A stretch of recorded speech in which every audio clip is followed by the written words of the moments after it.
যে মেশিন সবসময় চলে না, হঠাৎ চলাবার চান, চলবি। ওই যৌবন বয়সে নামাজ পড়েনি, ওর হাঁটুর বিয়ারিং টিয়ারিং সব জাম মারছে। এখন উপর হয়ে যে শেষদা দিবি, মাজার যে বিয়ারিং আছে, নাট বল্টু আছে, জাম মারছে। মুই এখন ওর চেয়ারত বসে থাকলে এই করতেছি। আমি বলি চেয়ারত যদি নামাজ পড়তে চাও মিয়া, বাড়ির নামাজ পড়ো, মসজিদের মধ্যে চেয়ার চলবে না। কারণ জামাতে নামাজ পড়া যেমন ওয়াজিব, কাতার সোজা করা তেমন ওয়াজিব। জোরে বলবো না? আর কাতার সোজা করতে গেলে পায়ের গোড়ালির সঙ্গে গোড়ালি মিল করা লাগবে। নবীর সিরাত, নবীর সিরাত হলো নবী ততক্ষণ পর্যন্ত কিবলামুখী হয়নি যতক্ষণ পর্যন্ত কাতার সোজা না হয়েছে। নবীর সুন্নত। নবী কিবলামুখী কখন হচ্ছে? যখন দেখে কাতার সোজা হয়ে গেছে, কাতারের মধ্যে ফাঁক ফুঁক নাই, এক ফাঁক দেখে নবী শয়তান ঢুকতেছে রে, বকরির বাচ্চার মতন শয়তান ঢুকতেছে, ফাঁক বন্ধ কর।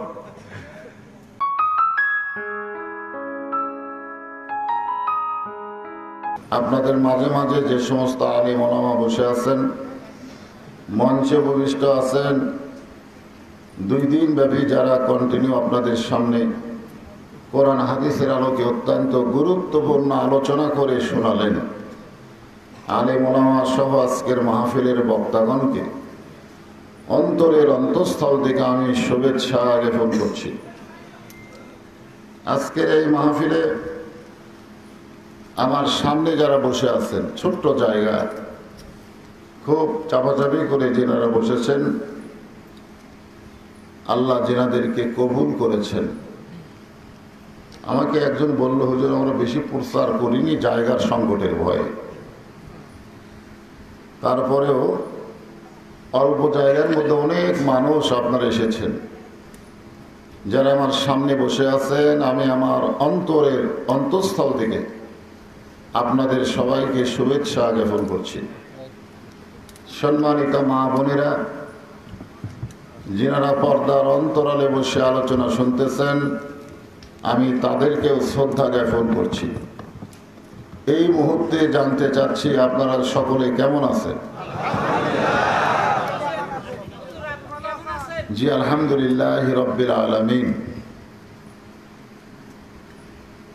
এটা আপনাকে সৌজন্য। আমি জিজ্ঞাসা করলাম আপনারা কেমন আছেন, আপনারাও জিজ্ঞাসা করলেন হুজুর আপনি কেমন আছেন। এটা বলা কিন্তু অত্যন্ত সৌজন্যবোধ। মুসা আলাইহিস সালাম একবার তুর পর্বতের কিনারায় গিয়ে দাঁড়িয়ে আছেন, তা আল্লাহ বলতেছেন মুসা তোমার খবর কি? মুসা আলাইহিস সালাম বললেন আলহামদুলিল্লাহ। সেই সময় মুসা কিন্তু অত্যন্ত নির্যাতিত ফেরাউনের দ্বারা। যখন কার দ্বারা? এরপরেও বললেন কি আলহামদুলিল্লাহ। মুসা আলাইহিস সালামের একটা যোগ্যতা ছিল, আল্লাহর সঙ্গে কথা বলতে পারতেন। তিনি চিন্তা করলেন আমার খবর আল্লাহ জানতে চাইলো, তাহলে আল্লাহর খবর আমার জানা দরকার। এজন্যে পাল্টা প্রশ্ন করলেন আল্লাহ আপনার খবর কি, মানে আপনি কেমন আছেন। এখন আল্লাহ কেমন আছে এটা সরাসরি না বলে হিকমতের সাথে বললেন। হিকমত।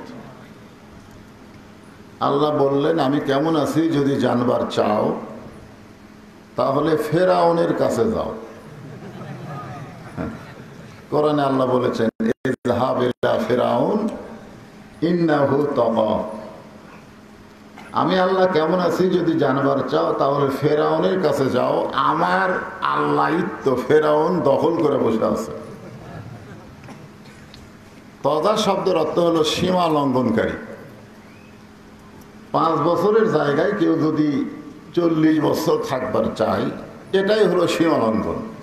এটার নামই হলো ফেরাউনি। এটাই ফেরাউন। এখন আপনারা জিজ্ঞাসা করলেন হুজুর কেমন আছেন, তো আমি কেমন আছি যদি জানবার চান তাহলে আপনাকে খতিয়ান দেখা লাগবে। খতিয়ান বোঝেন? এই বাংলাদেশে বহু দুর্নীতিবাজ আছে, আছে না নাই? বহু চোর ডাকাত বাটপার আছে, কিন্তু তাদের কোনো তালিকা হয়নি।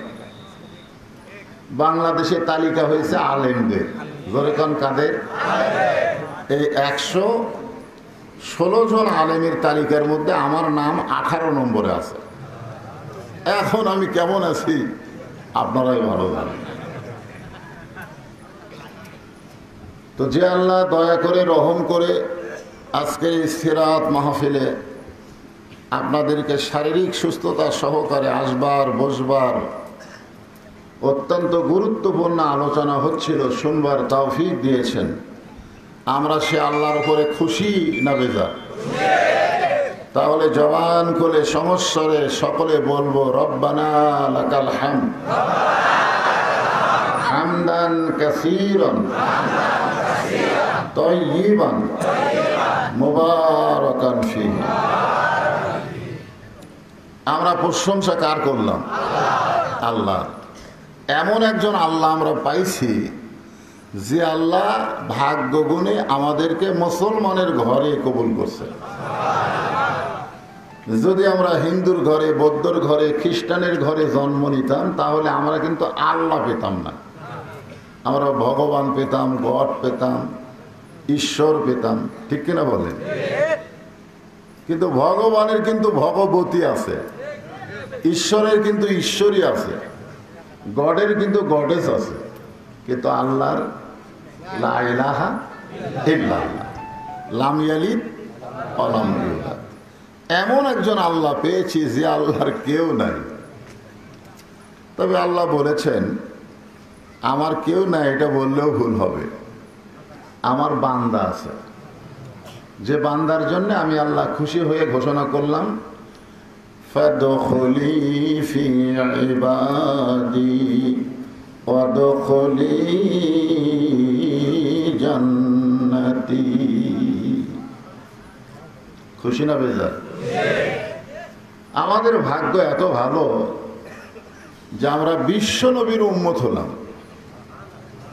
আল্লাহ ইচ্ছা করলে আদম আলাইহিস সালামের সময় আমাদের পাঠাবার পারতেন, আল্লাহ ইচ্ছা করলে অন্য নবীদের সময় আমাদের পাঠাবার পারতেন, আল্লাহ ইচ্ছা করলে ঈসা নবীর সময় আমাদের পাঠাবার পারতেন।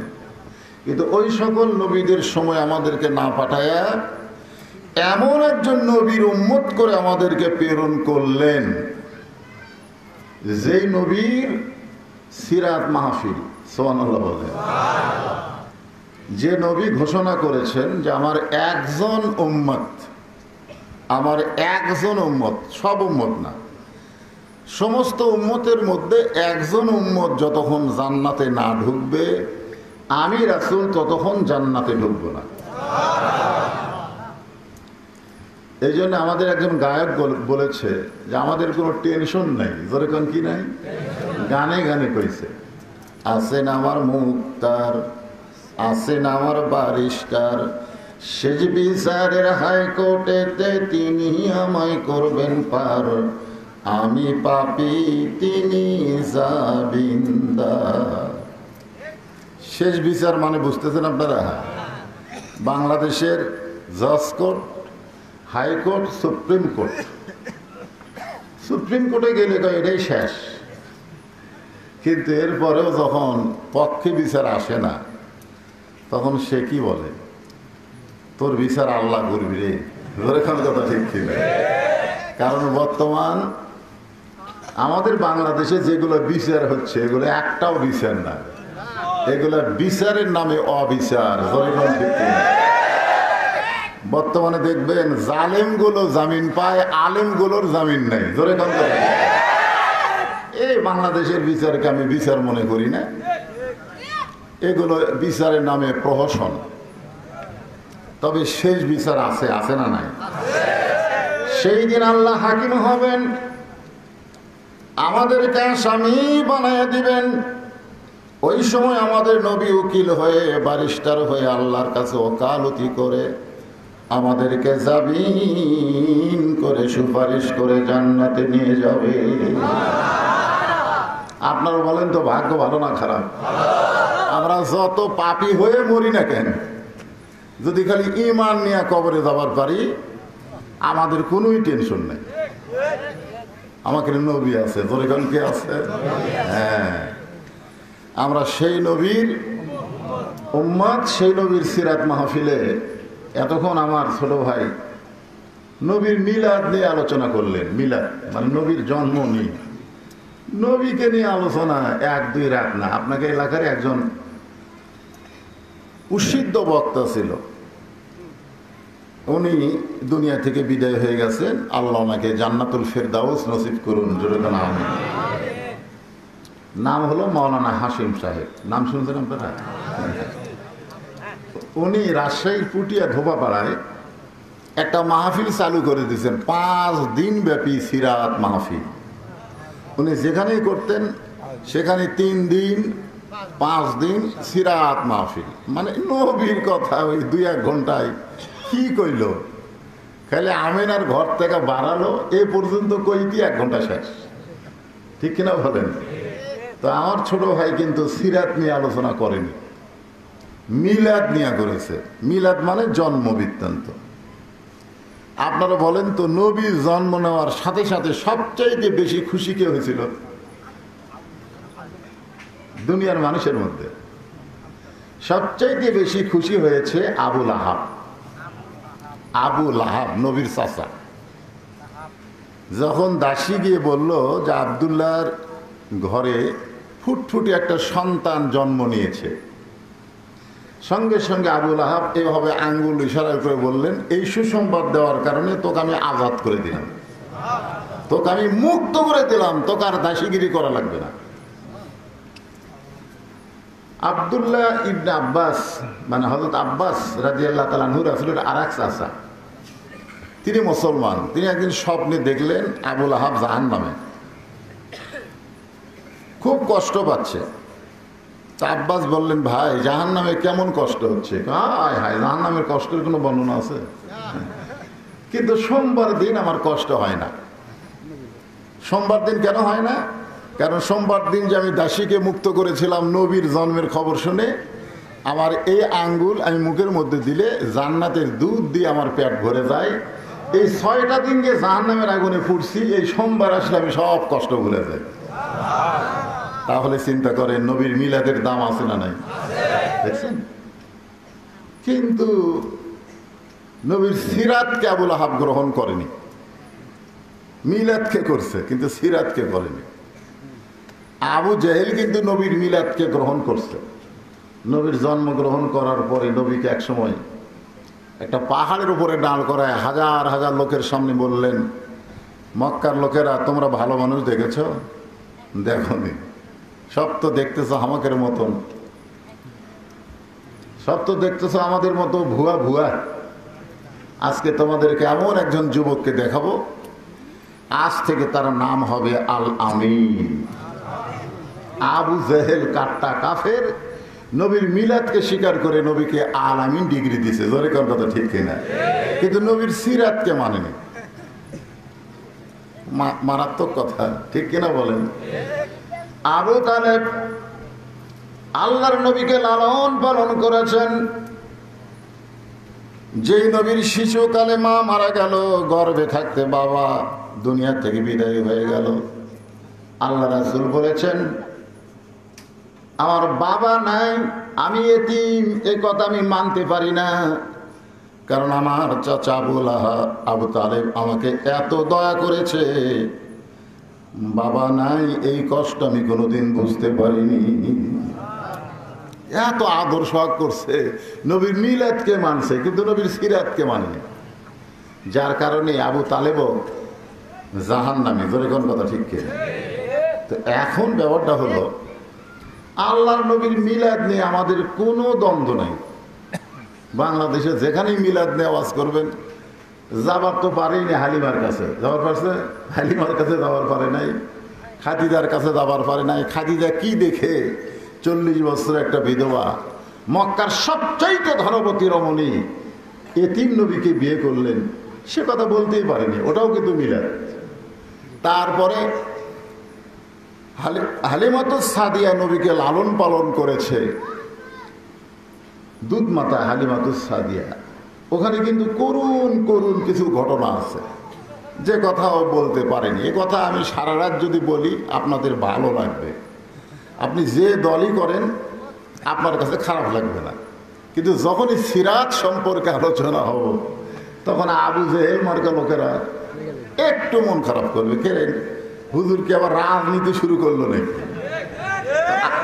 শোনা, আপনারা কিন্তু এখানে নাম বলেছেন সিরাত মাহফিল, জোরে কোন কথা ঠিক কিনা? আপনারা কেউ বলেছেন যে মিলাদ মাহফিল। মিলাদ মাহফিলের শেষে তবারক থাকে, সল্লি আলা কয়ে খাওয়া দাওয়া করে আমরা চলে যাই। এটা হচ্ছে আমাদের বগুড়াতে মিলাদ মাহফিল। আর সিরাত মাহফিল হচ্ছে নবীর জীবনী। যে সিরাতকে লক্ষ্য করে আল্লাহ বলেছেন, লাকাদ কানা লাকুম ফি রাসূলিল্লাহি উসওয়াতুন হাসানা। যদি তোমরা সফলতা অর্জন করতে চাও তাহলে নবীর আদর্শকে তোমরা গ্রহণ করে নাও। হে রাসূল, আপনি বলেন, কুল, আপনি বলেন, ইন কুনতুম তুহিব্বুনাল্লাহ ফাত্তাবিউনি ইউহিব্বুকুমুল্লাহ ওয়া ইয়াগফির লাকুম যুনুবাকুম আল্লাহু গফুরুর রহিম। ফ্যানের বাতাস না দিও না, মাইকে সাউন্ড মনে হয় একটু ধপধপ করতেছে। হ্যাঁ, দিও না।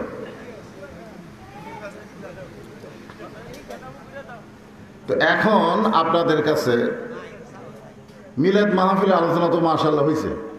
আমি একটু সিরাত নিয়ে কথা বলি, কি বলেন?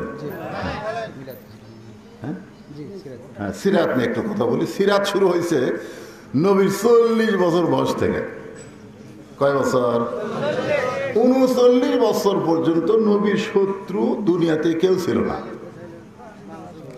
কিন্তু 40 বছর বয়সে নবীর উপরে যখন আল্লাহ কোরআন নাজিল করলেন, যখন কি নাজিল করলেন? যে কোরআনের এক নাম হলো ফুরকান। যে কোরআনকে আল্লাহ বলেছেন শিফা, অনুনাজ্জিলু মিনাল কোরআনি মা হুয়া শিফাউ ওয়া রাহমাতুল লিল মুমিনিন।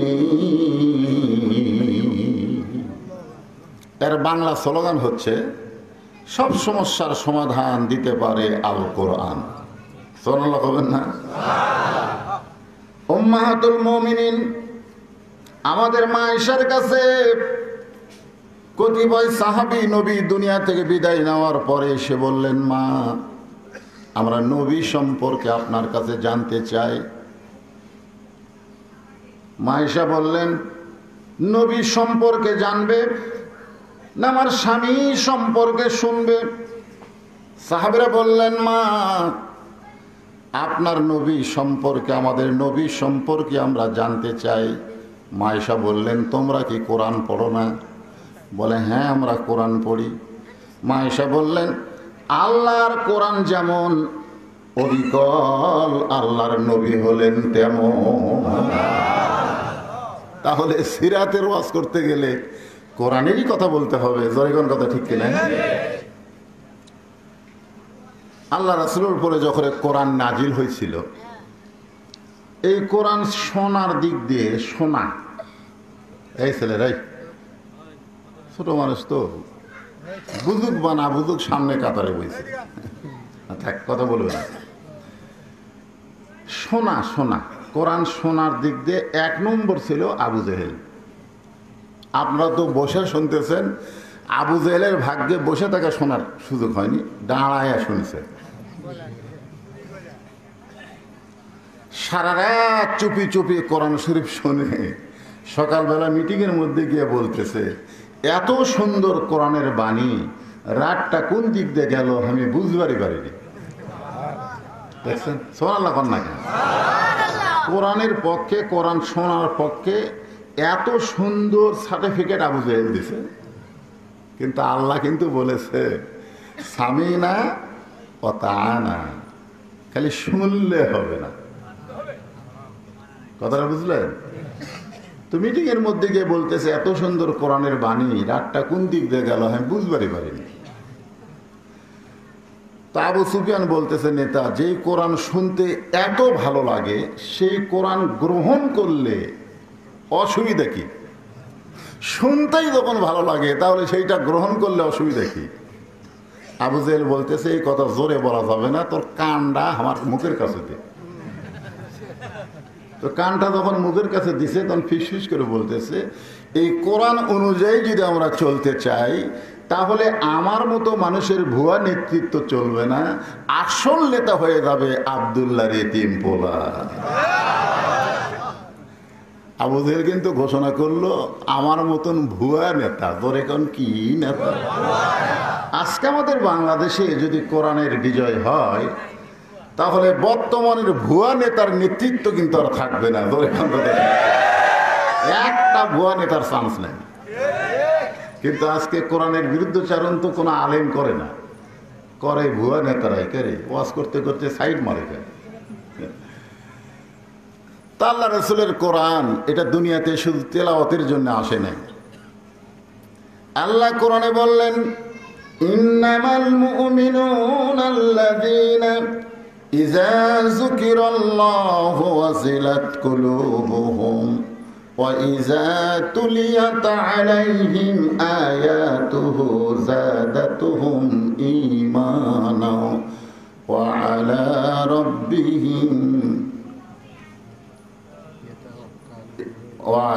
রাব্বিহিম ইয়াতাওয়াক্কালুন। আল্লাহু আকবার। এখন আমরা রাসূলের উম্মত যারা, এই আয়াতের উপরেই আমার আজকের আলোচনা হবে। সিরাত মাহফিল। আল্লাহ রাসূলের মতন ভালো মানুষ কেউ ছিল না। আপনি বলেন তার ভালো বলা এটা কি মানুষ বলছেন? আল্লাহ বলছেন। আল্লাহ কোরআনে বলেছে, ওয়া ইন্নাকা লাআলা খুলুকিন আযীম। রাসূলের চরিত্র হলো মহান চরিত্র। আজিম হচ্ছে আল্লাহর নাম। আজিম কার নাম?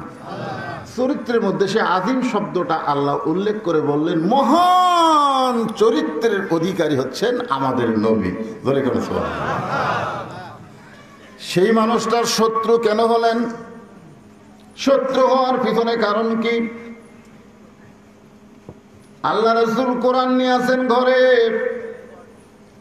মক্কার কাফেরদের মধ্যে কোনো টেনশন নাই, কিন্তু আবু জেহেলের মাথায় টেনশন। যদি নবী কোরআন নিয়ে বের হয়, যদি বের হয়, টেনশন আছে না নাই? তো আবু জেহেল তার কয়েকজন নেতাকরক নিয়ে নবীর কাছে আইছে। আচ্ছা, প্রস্তাব দিচ্ছে, বাবা তোমার যে জিনিস পাইছো শুনতে ভালো, খুবই আরাম, রাত কোন দিক দিয়ে দেওয়া আমি বুঝবারই পারি না, তুমি এই জিনিস ঘরের মধ্যে নিয়ে তেলাওয়াত করো, আমরাই শুনবো বাইরে থেকে, কিন্তু এই কোরআন নিয়ে তুমি বাইরে যাবা না। বিনিময়ে তুমি যদি, খাদিজা তো বুড়ি হয়ে গেছে, তুমি যদি মক্কার সবচাইতে সুন্দরী মেয়ে চাও আমরা তোমাকে দিয়ে দেব। গোটা মক্কার ভিতরে সবচাইতে সুন্দরী মেয়ে তোমার সঙ্গে বিয়ে দেব। 2 নম্বর শর্ত হলো তোমাকে কোনো কষ্ট করে কামাই করা লাগবে না। মক্কার সবচাইতে ভালো ভালো খাবার তোমার ঘরে আমরা পৌঁছে দেব। 3 নম্বর, তুমি যদি চাও যত পরামর্শ লাগে হামা করে দিবা, কিন্তু আইন দিবা না। পরামর্শ দিবা কিন্তু আইন দিবা না। তো এখন ব্যাপার হলো, আল্লাহ রাসূল এই কথা শুনে বললেন যে আপনারা যা দিবার চাইলেন সেইটা তো দূরের কথা, যদি আসমানের চাঁদ সূর্য আমার 2 হাতে এনে দেন এই কোরআনের আন্দোলন আমি করবই। কারণ কোরআন তেলাওয়াতের কিতাব নয়, কোরআন পড়ার কিতাব নয়, কোরআন হলো সমাজ পরিবর্তনের কিতাব। জোরে কোন ঠিক? তখন তো তারা শত্রু হয়ে গেল যে না, এই তো বার হবি। আজকে মসজিদের মধ্যে আপনি সুন্দর করে কোরআন পড়েন, সব দলের লোকেরা এসে কিন্তু আপনার পিছনে ইক্তেতা করবে। আমি নিজের চোখে দেখছি, আওয়ামী লীগ, বিএনপি, জাতীয় পার্টি, জামাত কাতার সোজা করতেছে। জামাত একটু 4 আঙ্গুল পিছনে আছে, আওয়ামী লীগে হাত ধরে টানতেছে, কে ভাই পিছনে কেন রে, আয় আমার পায়ের সাথে পাও লেগে খাড়া হয়। বিএনপি একটু সামনে গেছে, আওয়ামী লীগ টান দেখে সামনে যাস কে রে, কাতার জিনিস নেই। মসজিদের মধ্যে দেখবেন সব দল এক কাতার, ইমাম কোরআন পড়তেছে, এরা খালি শুনতেছে কিন্তু বুঝতেছে না। যেরকম কথা ঠিক খেয়ে, এখন এইটা যদি ইমাম বুঝানো শুরু করে দেয়, শুধুমাত্র 50 বছর যিনি কোরআনের সবচাইতে ভালো তাফসির করে বাংলার মুসলমানকে বুঝালেন কোরআনের তাফসির কাক করে, এইটা দুনিয়া থেকে বিদায় নেওয়ার পরে হুজুরের নামে দোয়া করছে নাম ধরে। এই দোয়া করার কারণে অনেক মসজিদের ইমামতি চলে গেছে, ইমামতি চলে গেছে। চিন্তা করছেন? এখন আপনাদেরকে আমি সেই সিরাত থেকে আলোচনা করতেছি, একটু মনোযোগ দেবেন। কোরআন এবং হাদিসের সমন্বয় আমাদের শোনার দরকার আছে না নাই? হ্যাঁ, আল্লাহ রাসূল আসলে কি? আল্লাহ রাসূল আসলে কি? আমরা অনেকে বলি 12ই রবিউল আউয়াল তারিখে রাসূল দুনিয়া থেকে বিদায় নিয়েছেন। রাসূল দুনিয়া থেকে বিদায় নিয়েছেন, এই কথা আমরা অনেকেই বলি, কিন্তু রাসূল দুনিয়া থেকে বিদায় নেন নাই। আমরা ছোটবেলায় গজল শুনতাম, ইসলামের আলো জ্বলায়া দিয়া নবী ঘুমায়া আসেন সোনার মদিনায়, ইসলামের পতাকা উড়ায়া দিয়া নবী শুইয়া আসেন সোনার মদিনায়। আপনারা কেউ কর পারবেন যে ইসলামের পতাকা উড়ায়া দিয়া নবী মইরা আসেন সোনার মদিনায়? মইরা কর পারবেন? তাহলে আপনারা কেন বলেন যে 12ই রবিউল আউয়াল তারিখে নবী মরে গেছে? নবী মরে গেছে এ কথা কোন মুসলমানের মুখে আনাই কবিরা গুনাহ। আজও মুয়াজ্জিন আশহাদু আল্লা ইলাহা ইল্লাল্লাহর সাথে সাথেই আশহাদু আন্না মুহাম্মদ রাসূলুল্লাহ বলতেছে। জোরে কর কথা ঠিক কিনা? আজও কোন হিন্দু মুসলমান হবার গেলে শুধু লা ইলাহা ইল্লাল্লাহ 1 কোটি বার বললেও মুসলমান হতে পারবে না যতক্ষণ মুহাম্মদ রাসূলুল্লাহ উচ্চারণ না করবে। জোরে কর কথা ঠিক।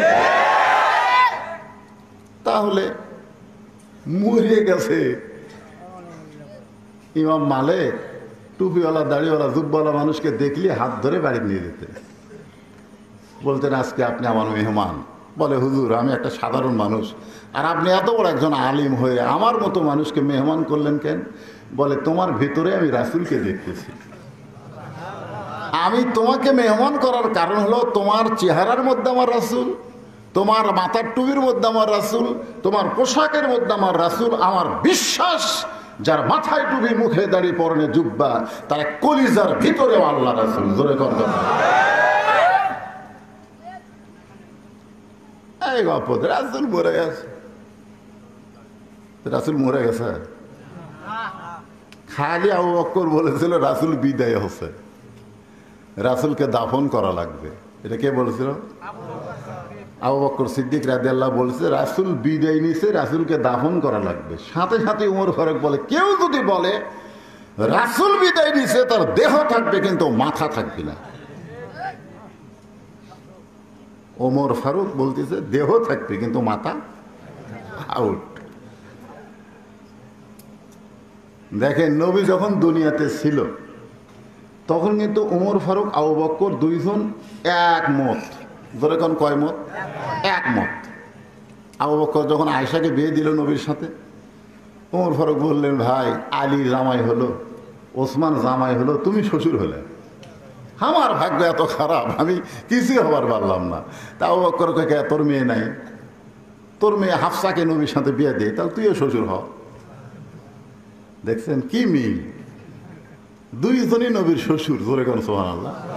কিন্তু বিদায় নেওয়ার সাথে সাথে দুইজনের মত পাল্টে গেল। একজন কয় দাফন কর্ম, আর একজন কয় মরিনি। কেউ যদি কয় বিদায় লেছে ওর দেহ থাকবি মাথা থাকবি না। এখন নরম নরম সাহাবী, নরম নরম আবু বকরের কাছে গিয়ে বলতেছে আবু বকর ভাই আপনিও যা আমরাও তাই। কারণ আল্লাহ রাসূল বলেছেন আমার পরে এই দুনিয়াতে কেউ যদি শ্রেষ্ঠ মানুষ থাকে সেই মানুষটি হলো আবু বকর। আমার সমস্ত উম্মতের নেকি যদি এক পাল্লায় দেওয়া হয়, আর গাড়ে সুরের মহব্বতের নেকি যদি আবু বকরের অন্য পাল্লায় দেওয়া হয়, সমস্ত উম্মতের নেকি চাইতে আবু বকরের নেকির ওজন বেশি হবে। এখন এখানে একটা ফতোয়া আছে, আপনারা বলেন তো, আমলের নেকি আর মহব্বতের নেকি কোনটার দাম বেশি? সমস্ত উম্মতের আমলের নেকি আর আবু বকরের এক রাতের মহব্বতের নেকি। আমরা যতই আমল করি, রাসূলকে মহব্বত ছাড়া যদি আমল করি, ওই আমল আল্লাহর দরবারে কবুল হবে না। জোরে কোন কথা ঠিক কিনা? তো নরম নরম গুলো এসে বলতেছে যে আপনিও যা আমরাও তাই। রাসূল বিদায় নিছে, রাসূলকে দাফন করবার চাই। গরম গরম সাহাবী হযরত ওমর ফারুকের কাছে গিয়ে বলতেছে, ওমর ভাই আপনিও যা আমরাও তাই। আল্লাহ রাসূল দুনিয়া থেকে কোনোদিন বিদায় নেবার পারে না। গরম গরম গুলা কার কাছে? কথা কয় না। আর নরম নরম গুলা আবু বকরের কাছে। সেই সময় কিন্তু দুই দল ছিল, একটা গরম দল আর একটা হলো নরম দল। আজকে বাংলাদেশেও মুসলমানের মধ্যে দুই দল আছে, একটা হলো নরম দল আর একটা হলো গরম দল। নরম দলেরা কোনোদিনও কেঁচো খায় না, জেলে তো যায় না। জোরে খান কথা ঠিক। আর গরমেরা বাড়িতেই থাকতে পারে না, খালি খোঁজে। জয়পুরহাট থেকে এক মুয়াজ্জিন আমাকে মোবাইল করে বলতেছে, হুজুর আপনি কেমন আছেন? আমি বললাম আলহামদুলিল্লাহ। তা আমি বললাম, ভাই মুয়াজ্জিন সাহেব আপনি কেমন আছেন? কয় নাউজুবিল্লাহ। আমি বললাম নাউজুবিল্লাহ কেন? বলে হুজুর আজান হচ্ছে, আকামত হচ্ছে, ইমাম নাই। তো ইমাম নাই কেন? বলে ইমামকে পুলিশ খুঁজতেছে, ইমামকে কোন জায়গায় লুকে আছে আমরাই খোঁজ পাচ্ছি না। তা আমি কইলাম, মুয়াজ্জিন ইমামকে পুলিশ খোঁজে কেন? ওই গ্রামে চোর ডাকাত বাটকার সুদারু ঘুষারু নাই? বলে আমাদের 3 পাড়ার মধ্যে ইমামের চাইতে ভালো মানুষ কেউ নাই। চোর ডাকাত গোটা গ্রাম ভরা, পুলিশ কাউকে খোঁজে না, খালি ইমামকে খোঁজে। তা আমি কইলাম ইমামের দোষ কি? মুয়াজ্জিন বলতেছে, হুজুর ইমামের মারাত্মক দোষ আছে। সেই মারাত্মক দোষটা কি? বলে ইমাম কোরআনকে শুধু মসজিদের মধ্যে রাখবে না, ইমাম কোরআন দিয়ে যেন বাংলাদেশ চলে। মানুষের তৈরি আইন দিয়ে বাংলাদেশ চলতে পারে না। 90% মুসলমানের দেশে আল্লাহর আইনে চলবে, এই দল ইমাম করে। এই খবর খেয়ে যেন পুলিশকে দিছে, তখন থেকে পুলিশ ইমাম খুঁজতেছে।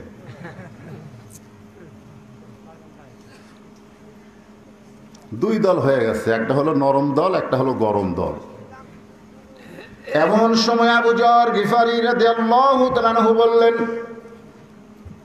আমরা আবু বকরের দলেও যাব না, আমরা ওমরের দলেও যাব না, আমরা যাব হযরত আলীর কাছে। জোরে কোন কার কাছে? আপনারা কোন তো দল বাড়তিছে না কমতিছে? আল্লাহ রাসূল বলেন, আমার বড় ভয় হয়, বনি ইসরায়েলের সময় 72 দল হয়েছিল, আর আমার উম্মতের মধ্যে 73 দল হবে। একটা দল জান্নাতি হবে, আর বাকি 72 দল জাহান্নামে যাবে।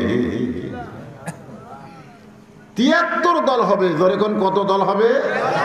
তার মধ্যে একটা দল যাবে জান্নাতে, আর 72 দল যাবে জাহান্নামে। সাহাবারা বললেন, ইয়া রাসূলুল্লাহ, সেই একটা দলকে? আল্লাহ রাসূল চুপ করে থাকলেন।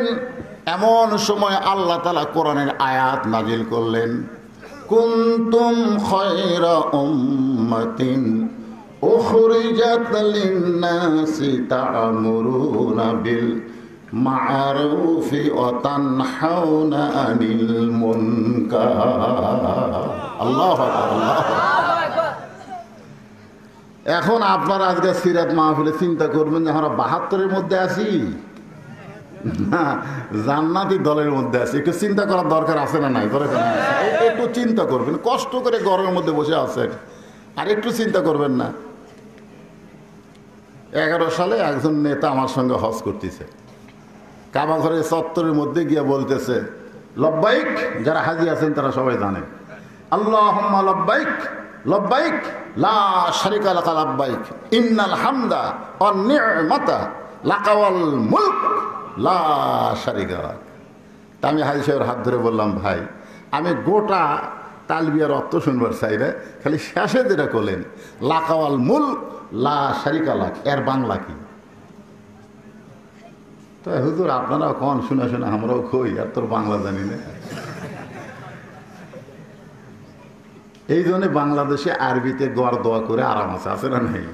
আমি বহু নেতার মরার দোয়ার অনুষ্ঠানে আরবিতে গোয়ার দোয়া করি, ওরা না বুঝায় খালি আমিন আমিন করে, বুঝবার পারে না। আমি দোয়া করতেছি না, গোয়ার দোয়া করতেছি, জাহান্নামের মধ্যে ঢুকে দিচ্ছি, তারপরে করছে আমিন আমিন। নেতা বলতেছে হুজুর আপনারা কোন, হামু কই, আর তো বাংলা জানি না। আমি বলি আর বাংলা হলো লাকাওয়াল মুলক লা শারিকা লাক শব্দের অর্থ হলো রাজনীতির ভিতরে, রাজত্বের ভিতরে একমাত্র আল্লাহ ছাড়া অন্য কাউকে স্বীকার করি না। আপনি হজ করার আগে কি দল করছেন? কিন্তু হজ করার পরে আপনি যদি আল্লাহর দল না করেন, কোনো মানুষের দল করলে আপনার নাম হাজি হবে, কিন্তু আল্লাহর দরবারে কবুল হবে না। তাহলে এখন এই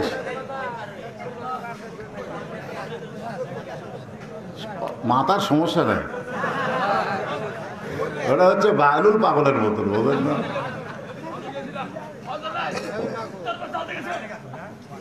আল্লাহর বান্দার একটু মনোযোগ দিয়ে শোনেন। আবু যার গিফারী রাদিয়াল্লাহু তাআলা বলতেছেন, আমরা আবু বকরের দলেও যাব না, আমরা ওমরের দলেও যাব না, আমরা যাব হযরত আলীর কাছে। ধরে কোন কার কাছে? আলীর কাছে যাওয়ার কারণ হলো আনা মাদিনাতুল ইলমি ওয়া আলিউ বাবুহা। রাসূল বলেছেন আমি হলাম ইলমের শহর, আলী হলেন সেই শহরের দরওয়াজা। দলাদলি না করে মীমাংসা করাই ভালো, ঠিক কেনা? কোন আবু যর গিফারী কি দল করার জন্য যাচ্ছে না মীমাংসার জন্য যাচ্ছে? মীমাংসার জন্য কার কাছে যাচ্ছে? আলী কি সাধারণ ব্যক্তি? আলী একজন আলেম। আজকে বাংলাদেশের মীমাংসার জন্য আমরা সাধারণ নেতার কাছে ধর্ণা ধরি, আলেমের কাছে যাই না। ধরে কোন কথা ঠিক কিনা?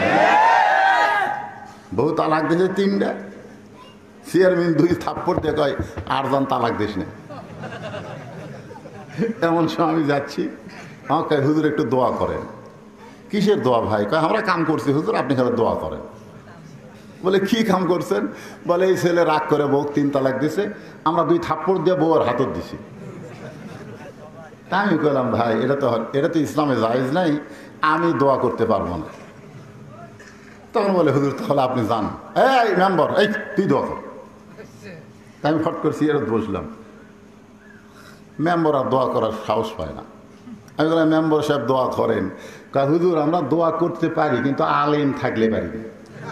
আলেমরা যদি না থাকে তাহলে আমরা দোয়া করতে পারি, আপনি থাকতে আমি দোয়া করে পারবো না। তাহলে বউ তালাক দিয়ে তুমি নেতার কাছে যাবা কেন? তুমি আলেমের কাছে যাবা। ধরে কোন কথা ঠিক কিনা? আবু যার গিফারী বললেন আবু বকরের দল হয়ে গেছে, উমরের দল হয়ে গেছে, এখন মারামারি শুরু হবে। ধরে কোন ঠিক কিনা? একদল দাফন করবার যাবি, আর একদল লাঠি নিয়ে আসবি। আল্লাহর নবী নূরের তৈরি না মাটির তৈরি, এই নিয়ে আমাদের বাংলাদেশে মারামারি আছে না নাই? ধরে কোন আছে না নাই? আসলে নবী কিসের তৈরি, এইটা মীমাংসার দরকার। 2টা দল হলে চলবে না। ওয়াতাসিমু বিহাবলিল্লাহি জামিআ ওয়ালা তাফাররাকু। আল্লাহ বলেছেন তোমরা দলাদলি করো না, বরং তোমরা একত্র হয়ে যাও। তোমরা একত্র হয়ে থাকলে পৃথিবীর কোনো ইহুদি খ্রিস্টান, পৃথিবীর কোনো বৌদ্ধ হিন্দু তোমাদের একটা পশম পর্যন্ত উগড়াতে পারবে না। ধরে কোন কথা ঠিক কি না? কারণ মুসলমান হলো বরের জাত, আর কাফের বেঈমান হলো বর যাত্রী। মুসলমান কিসের জাত? বরের জাত। আপনার বিয়ার অনুষ্ঠানে যাননি? আপনারা কোন যাননি? বরের সাথে যাননি? আচ্ছা মধ্যে ঘাটা যা যদি বর কয় ভাই মেয়ে আমার পছন্দ নয়, আমি বাড়ির যাবো। বরযাত্রী করছে যা তুই যা, আমরা আর বাড়ির যাবো না, আমরা নিয়ত করে বেড়াচ্ছি খাবার জন্য। এখন মেয়ে পক্ষের লোকেরা খালি বর খুঁজতেছে, খালি বর খুঁজতেছে। এই তোরা এতগুলো মানুষ বরকে কয়, বর তো মধ্য ঘাটাতে চলে গেছে, আমরা যাইনি, তাড়াতাড়ি খাবার দেন। তখন আপনি বলেন তো মেয়ে পক্ষ খাবার দিবি? এ লাঠি বার কর। এত আয়োজন হয়েছে বরের জন্যে, বর যাত্রীর জন্য কোনো আয়োজন হয়নি। আজকে গোটা পৃথিবী আল্লাহ সাজাইছে মুসলমানের জন্য, কাফির বেঈমানদের জন্য নয়। ধরে কোন কথা ঠিক না? আজকে আমরা বর হয়ে কি মুসলমান? আল্লাহর বান্দার একটু মনোযোগ দিয়ে শুনবেন। আবু যর গিফারি হযরত আলীর দরবারে গিয়ে দেখে হযরত আলী আল্লাহর কোরআন তেলাওয়াত করতেছে। হযরত আলী আল্লাহর কোরআন তেলাওয়াত করতেছে। আবু যর গিফারি বললেন, আলী ভাই, খামাখা কোরআন তেলাওয়াত করে কোনো লাভ নাই, বাহিরে গন্ডগোল লাগছে। যেই নবীর উপরে আল্লাহ কোরআন নাজিল করেছে সেই নবী নিয়ে গন্ডগোল শুরু হয়েছে। খামাখা কোরআন তেলাওয়াত করে কোনো লাভ নাই। খামাখা, খামাখা বোঝেন আমাদের বগুড়ার ভাষা, আপনারা কি করেন? অনেকে কয় অজাতা, অজাতা নামাজ পড়ে লাভ আছে। তোমার বউ স্টার জলসা দেখে, তুমি এসব নামাজ পড়ে বাড়িতে যাচ্ছে, তোমার ঘরের মধ্যে থেকে হিন্দুকের পূজার বাদ্য হরি হরি হরি হরি লোলো করে বাঁচতেছে। ঘরের ভুলকে দিয়ে দেখে যে আমার বউ ভারতে স্টার জলসা দেখতেছে, আর স্টার জলসা দেখার কারণে হিন্দুকের নাটকের মধ্যে পূজার বাদ্য আমার ঘরে লোলো করে বাঁচতেছে, হরি হরি হরি হরি। আল্লাহ কয়, অযথা নামাজ পড়ে তোর কোনো লাভ নাই যতক্ষণ পর্যন্ত তোর বউকে ঠিক করতে না পারবি। তোর মুসলমানের ঘরে কোরআন তেলাওয়াত হবে, মুসলমানের ঘরে হিন্দুদের পূজার বাদ্য কেন বাজবে? অযথা। অনেকে বলে হুজুর অযথা ওয়াজ করে লাভ কি? অযথা আপনি যেই রাত্রে ওয়াজ করেন সেই রাত্রে ফজরে মুসল্লি ঘুমা যায়। গতকাল মুসল্লি হয়েছিল ফজরে 20 জন, আজকে ওয়াজ শোনাতে ঘুম আসবি, চেতনে পাবি না। মুয়াজ্জিন একলাই না হয় ইমাম আসবি। এই কি অযথা? যে ছেলেরা সিরাত মাহফিল করতেছে আপনি খুঁজলে দেখেন এদের মধ্যে অনেকে হয়তো মাগরিব এশা নামাজ পড়েনি। অযথা। এইরকম অযথা কয়, খামাখা কয়। আপনার অযথা কন না খামাখা কন? খামাখা। খামাখা কোরআন তেলাওয়াত করে লাভ নাই। যেই নবীর উপরে আল্লাহ কোরআন নাজিল করেছে সেই নবীর নিয়ে দ্বন্দ্ব শুরু হয়েছে। এক দল কয় বিদায় নিষে দাফন করব, আর এক দল কয় খালি যদি শুনি বিদায় করছে এই কথা, তার দেহ থাকবে মাথা থাকবে না। হযরত আলী বলতেছেন চলো যাই, চলো যখন চলো যাই। আবু যর গিফারি বললেন, আমরা আসলাম আপনার কাছে, আর আপনি কোথায় যাবেন? আবু বকরের দলে যাবেন না ওমর ফারুকের দলে যাবেন? আমরা আসলাম আপনার কাছে মীমাংসার জন্যে, কিন্তু আপনি বললেন চলো যাই। আপনি কি আবু বকরের দলে যাবেন না ওমর ফারুকের দলে যোগ দিবেন? আলী বলতেছেন, আবু যর, যারা পরিচিত মুসলমান হবে তারা কোনোদিন মানুষের দল করবে না। আবু বকরের দল করাও জায়েজ নাই, ওমরের দল করাও জায়েজ নাই। মুসলমানকে কেবলমাত্র দল করতে হবে আল্লাহ। তাহলে কি বলতেছেন? আবু বকরের দল করাও যাবে না, ওমরের দল করাও যাবে না। আর আপনারা বাংলাদেশে কার দল করতেছেন? কার দল করতেছে? মুসলমানের বাচ্চা যদি হও তাহলে কোনো মানুষের দল করা চলবে না। মানেন বা না মানেন, সিরাতে রাসূল শোনেন। কার দল করবেন? আরো জোরে, জোরসে বলুন। জোর হলো না? যারা বলতেছেন না, যারা বলতেছেন না তাদের দুই কান্দে দুই মুহুরি। আল্লাহ বলতেছে, আল্লাহ এই শয়তানের কান্দ আমরা থাকবো না।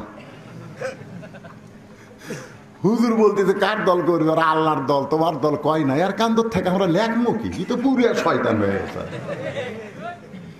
দুই কান্দে দুই ফেরেস্তা মাঝে মধ্যে রাগ করে আল্লাহকে আল্লাহ আল্লাহ আল্লাহ। এই দেখেন আজান হলো, সবাই নামাজ পড়ে গেল, এই শয়তান তো বেড়ায় ঘুরতেছি, আর কান্দর থেকে আমরা লেখমো কি? আল্লাহ বলতেছে ধৈর্য ধর, হতে পারে তওবা করে একদিন মুসলমান। জোরে কান সুবহানাল্লাহ। আল্লাহ আমাদেরকে এত ভালোবাসে যে মরার আগ পর্যন্ত আমাদেরকে ফিরে আসার সুযোগ দিছে। জোরে কান কথা ঠিক কিনা? এত আল্লাহর দয়া। লা তাকনাতু মির রাহমাতিল্লাহ ইন্নাল্লাহা ইয়াগফিরুয যুনুবা জামিআ ইন্নাহু হুয়াল গাফুরুর রহিম। এতদিন যা করছি আজ থেকে তওবা করে যদি আমরা আল্লাহর পথে আসতে পারি, আল্লাহ অতীত জীবনের সমস্ত পাপ মাফ করে দিবে। জোরে কোন কথা ঠিক কি? তাহলে কার দল কর্ম এই কথা বলতো আল্লাহ ভাইকে আটকে গেছে।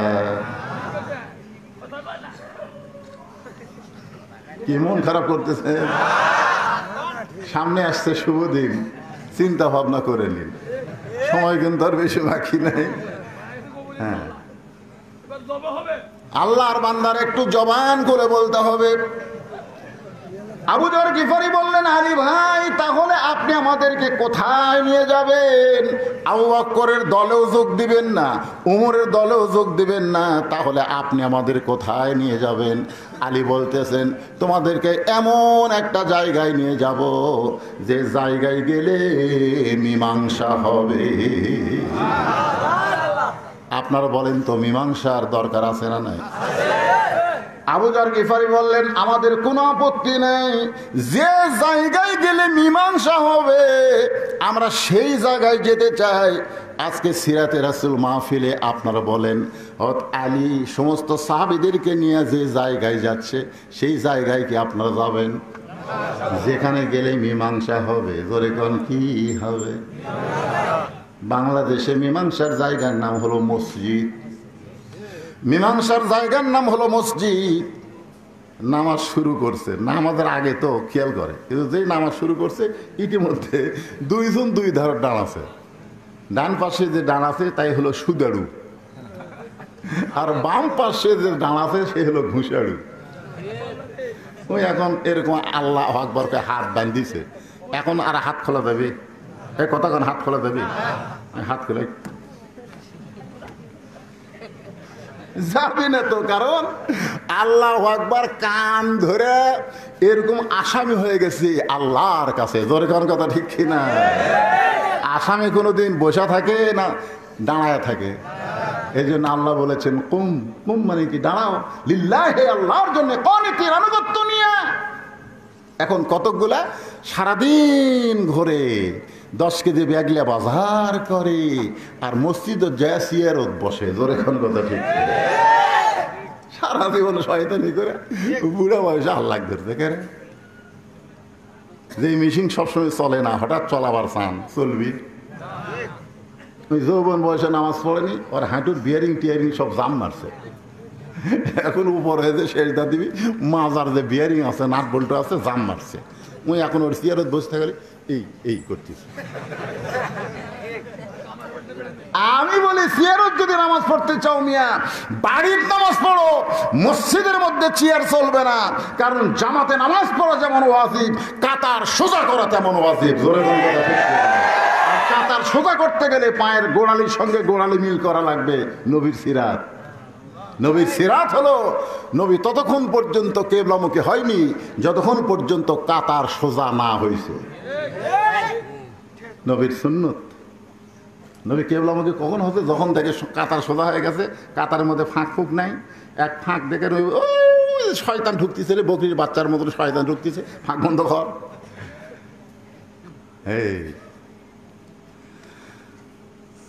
তাহলে আল্লাহ কোরআনে কি বললেন? কুম, কুম মানে কি দাঁড়াও। জোরে কোন কি করো? দাঁড়াও।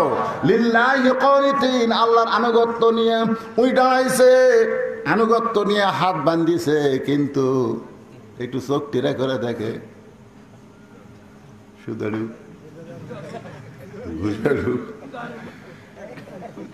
এখন যে ব্যক্তি 1 টাকা সুদ খায়, কয় টাকা? 100 টাকা লয়। 1 টাকা যে ব্যক্তি সুদ খায়, নিজের গর্ভধারিণী মায়ের সাথে 42 বার জিনা করার পাপ হয়। সেই সুদেরও ডান পাশে দাঁড়াছে,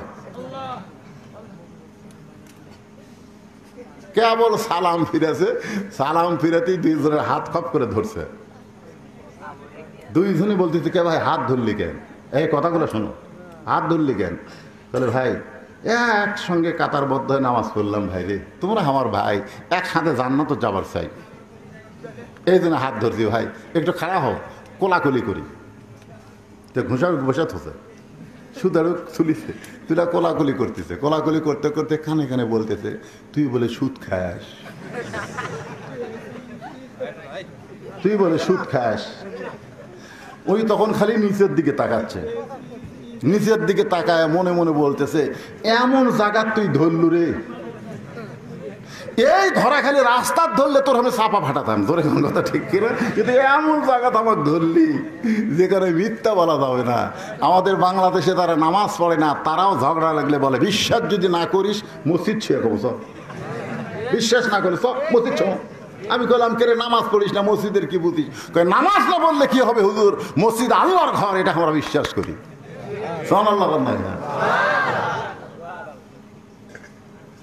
সমস্ত সাহাবী হযরত আলীর পিছনে পিছনে রওনা দিল। হযরত আলী একটা ঘরের দরজায় এসে থমকে দাঁড়ালেন, যে ঘরটা হলো উম্মাহাতুল মুমিনিন মা আয়েশার ঘর, যেই ঘরে আল্লাহর নবী এখনো আছে। জোরে কোন সুবহানাল্লাহ। এখনো যেই ঘরে নবী আছে সেই ঘরের দরজায় দাঁড়ালেন হযরত আলী উম্মাহাতুল মুমিনিন মা আয়েশার ঘরের দরজায়। এমন সময় আবু বকর দৌড়ে এসে আলীর ডান হাতখানা ধরে বলতেছে, এত পরে আসলে কেন, এত পরে আসলে কেন? নবী দুনিয়া থেকে বিদায় নিয়েছে, নবীকে দাফন করা লাগবে। কারণ নবী বলেছেন, 3টা কাজ তোমরা দেরি করবা না, 3টা কাজ তোমাদের দেরি করা চলবে না। 1 নম্বর হলো মানুষ মারা গেলে তাকে তাড়াতাড়ি দাফন করা লাগবে। 2 নম্বর হলো তোমাদের ছেলে মেয়ে যখন যুবক যুবতী হবে, 18-22 না, যুবক যুবতী যখন হবে, অকাম করার আগে বিয়ার কাম করা লাগবে। কাম করার আগে সরকারি বয়স দিয়েছে ছেলেকে 22, মেয়েকে 18। আরে বাল্য বিয়া, বাল্য বিয়া কাক কয়? এই বাল্য বিয়া কাক কয়? ওই 18 বছর থেকে 13 বছরের মেয়ের সাথে প্রেম করতেছে, এইখানে সরকারের কোনো বাধা নাই। বিয়ে হলো হালাল জিনিস, এখানে বাধা। যখন কথা ঠিক, যুবক যুবতী হবে, আল্লাহ রাসূল বলতেছেন, ছেলে মেয়ে যখন বিয়ের বয়স হবে, বিয়া দিতে দেরি করা যাবে না। 3 নম্বর হলো, কয়টা করলাম? একটা হলো মানুষ মারা গেলে সঙ্গে সঙ্গে দাফন করতে দেরি করা যাবে না। 2 নম্বর হলো ছেলে মেয়ে যখন বিয়ের বয়স হবে, বিয়া দিতে দেরি করা যাবে না। আর 3 নম্বর হলো কোনো ঋণগ্রস্ত মানুষ টাকা হাতে আসার সাথে সাথে ঋণ পরিশোধ করতে হবে। কড়া 3টা কিন্তু রাসূলের সিরাত সুন্নত, খুব খেয়াল করবেন। আবু বকর বলতে, আলী ভাই, সেই শবে সাদিকের সময় নবী দুনিয়া থেকে বিদায় নিয়েছে, নবীকে দাফন করব কিন্তু পারতেছি না উমরের কারণে। তুমি যদি আমার সঙ্গে থাকো, উমরের বাপেরও ক্ষমতা নাই বাধা দিবার পারে। আপনারা বলেন তো, আলী যদি আবু বকরের সঙ্গে যায়, উমর ফারুক বাধা দিবার পারবে? তরবারি বার করবি, আলী কবি আয় আয়, দেহ থেকে মাথা কাটবো, আয়। এক উমর লয়, 100 উমরও হযরত আলীর চেহারা দেখলে ডায়রিয়া শুরু হবে। ধরে গেল ঠিক না? কারণ আলী শুধু আলেম না, আলী হচ্ছে আসাদুল্লাহিল গালিব। কোন যুদ্ধ? এই কোন যুদ্ধ? কামুজ দুর্গের দরজা, বুঝলেন? যে দরজা 10 জন 20 জন 50 জন মানুষ লড়াবার পারে না, সেই দরজা ঢাল বানাচ্ছে। সুবহানাল্লাহ কবেন না? হযরত ওমর ফারুক দৌড়ে এসে হযরত আলীর বাম হাত ধরে বলতেছে, আলী ভাই, আপনি একজন জ্ঞানী মানুষ, এত দেরি করলেন কেন? আবু বকর বলতেছে, রাসূল বিদায় নিছে, দাফন করতে চাই। আমার বিশ্বাস রাসূল কোনোদিন বিদায় নিতে পারে না। আপনি আমার দলে চলে আসেন। আলী বলতেছেন, আপনারাই হলেন 1 নম্বর 2 নম্বর, আবু বকর হচ্ছে 1 নম্বর, উমর ফারুক কয় নম্বর? আপনারাই হলেন 1 নম্বর 2 নম্বর। আপনারাই যদি ভেজাল করেন তাহলে সাধারণ মানুষ কি করবে?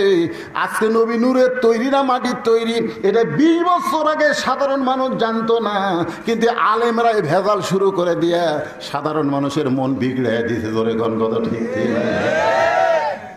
আপনারাই আলেম, রাসূল নূরের না মাটির, ঘরের মধ্যে সমস্যার সমাধান করেন। এ কোরআনের মাহফিল এসে হাজার হাজার মানুষের সামনে কেন বলবেন রাসূল মাটির তৈরি? কেন বলবেন রাসূল নূরের তৈরি? কেন বলবেন? যেখানে 70,000 নূরের পর্দা, ফেরেশতা জিবরাইলকে আল্লাহ বলতেছে, 1 ধাপ যদি সামনে যাও তোমার অস্তিত্ব পুরা হবে ছাই। জিবরাইল কয়, আল্লাহ আমি নূরের তৈরি, আর নূরের পর্দার মধ্যে আমি ছাই হব কেন? রাসূল যখন একা একা চলে যাচ্ছে 70,000 পর্দার দিকে, জিবরাইল বলতেছেন, ইয়া রাসূলুল্লাহ, মানুষ হলো মাটির তৈরি, জিন হলো আগুনের তৈরি, আর ফেরেশতা হলো নূরের তৈরি। আপনি কিসের তৈরি গো নবী? আপনি যদি আমাকে একটু বলতেন। ফেরেশতা জিবরাইলের কথা শুনে নবী বলতেছে, জিবরাইল, আমি কিসের তৈরি সেটা আমি জানি না, যিনি আমাকে তৈরি করেছেন সে আল্লাহ ভালো জানে। এই কথা যদি বক্তারা বলে কোনো ফিতনা হবে? তা আপনি হলেন আবু বকর 1 নম্বর, উমর আপনি হচ্ছেন 2 নম্বর। আপনার দুইজন গ্যাঞ্জাম শুরু করছেন, এখন 2 দল হয়ে গেছে। আবু বকর বলে, আলী তাহলে কি করব? উমর ফারুক বলতেছে, আলী তাহলে এখন কি করব? আলী বলতেছেন, যেই ঘরের মধ্যে নবী আছে, যেই ঘরের মধ্যে নবী আছে এই ঘরের মধ্যে আমাদের ঢুকতে হবে, কারণ ভিতরে না ঢুকলে বাহির থেকে ফতুয়া দেওয়া যাবে না। আগে ভিতরে ঢুকে দেখা লাগবে, তদন্ত করা লাগবে নবী বিদায় নিছে না ঘুমায় আছে, এটা তদন্ত করা লাগবে। বাহির থেকে ফতুয়াবাজি চলবি না। জোরে কোন কথা ঠিক কিনা? কোরআন দেখো, রাসূলের হাদিস দেখো, কোনটা সহি কোনটা গায়রে সহি, ঈদে মিলাদুন নবী না সিরাতুন নবী, কোনটা জায়েজ কোনটা হারাম, এটা কোরআন হাদিস দিয়ে আমাদের বুঝতে হবে, যাচাই করা লাগবে। জোরে কোন কথা ঠিক কিনা? ভিতরে ঢোকেন, বাইরে থেকে চিল্লাচিল্লি করেন, ভিতরে ঢোকার প্রয়োজন আছে না নাই? সারাদিন ভিক্ষা করে 2 কেজি চাউল পায়, বউ কয় তোমার সারা জীবন ভিক্ষা করে তাও কিছু হবি না। তো স্বামী কয় তাহলে কি করবো? কয় ভিতরে ঢোকেন। স্বামী কয় কার ভিতরে? কয় বাদশাহ শাহজাহানের রাজ দরবারের ভিতরে ঢোকেন। তাহলে বাদশাহ শাহজাহানের কাছে নিজের গরিবের কথা কয়া দেখেন, এমন দেওয়া দিবি 2-4 বছর বসে থেকে খাবে। এ বেরিয়া ঘোরেন,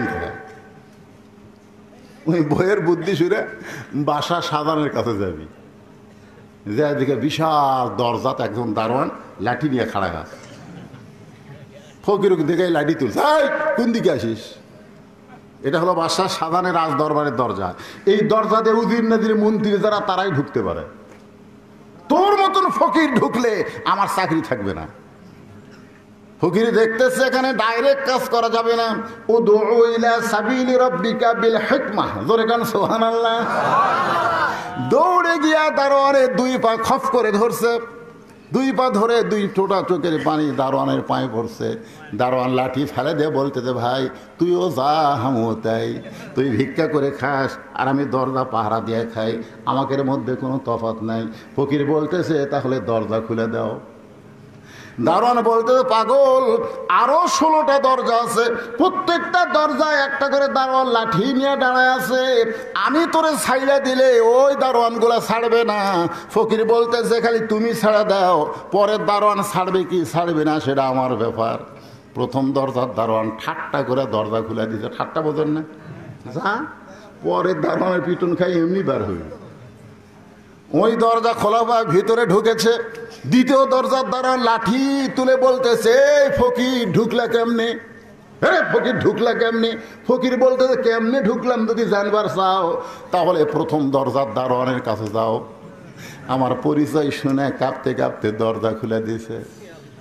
দ্বিতীয় দারোয়ান চিন্তা করে, এর যদি পরিচয় না থাকবে তাহলে প্রথম দরজার দারোয়ান দরজা খুলবে কেন? খামাখা আমি দরজা বন্ধ করে চাকরি নষ্ট করব না, ফকিরের চেহারায় সিআইডি হতে পারে।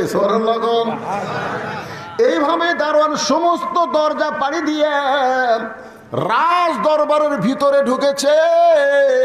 ইমাম গাজ্জালি বলেন, মুসলমান তোমাদের কয়েকটা দরজা আছে, তার মধ্যে প্রথম দরজা হলো মৃত্যুর দরজা।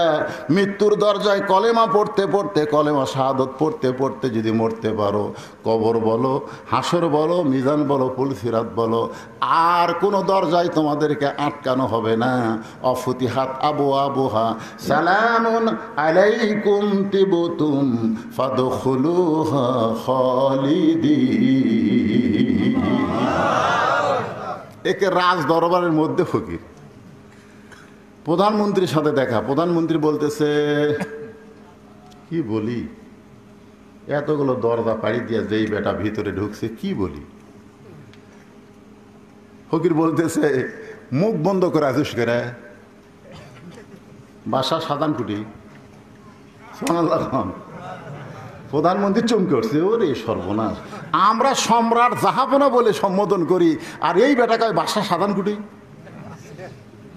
কাঁপতে কাঁপতে বলতেছে, বাবাজি আপনাকে চিনি না। বলে, চিনার দরকার নেই, বাদশা কোথায় আগে সেটা কর। বলো, ওই ছোট্ট ঘরের ভিতরে। ফকির ছোট্ট ঘরের কাছে গিয়ে দেখে দরজা বন্ধ। একটা জানালার পাল্লা দিয়া ভিতরে তাকায় দেখে একজন মানুষ দুই হাত তুলে কাঁদতেছে আর বলতেছে, ও বাদশার বাদশা, তোমার দরবারে আমি ফকির। দু চোখ দিয়ে দর দর করে পানি পড়তেছে। ফকির মনে মনে কয়, এতদিন বাহির থেকে মনে করেছিলাম বাদশা শাহজাহান, কিন্তু আজকে ভিতরে ঢুকে দেখলাম তুইও যা আমিও তাই। এটা ভিতরে না ঢুকলে বোঝার উপায় নাই। জোরে কোন কথা ঠিক কিনা? ফকির চিন্তা করে, এতদিন বাহির থেকে মনে করেছিলাম বাদশা শাহজাহান, কিন্তু আজকে ভিতরে ঢুকে দেখলাম তুইও যা আমিও তাই। তুইও ফকির, আমিও ফকির। আর ফকিরের কাছে ফকির ভিক্ষা চাবে না।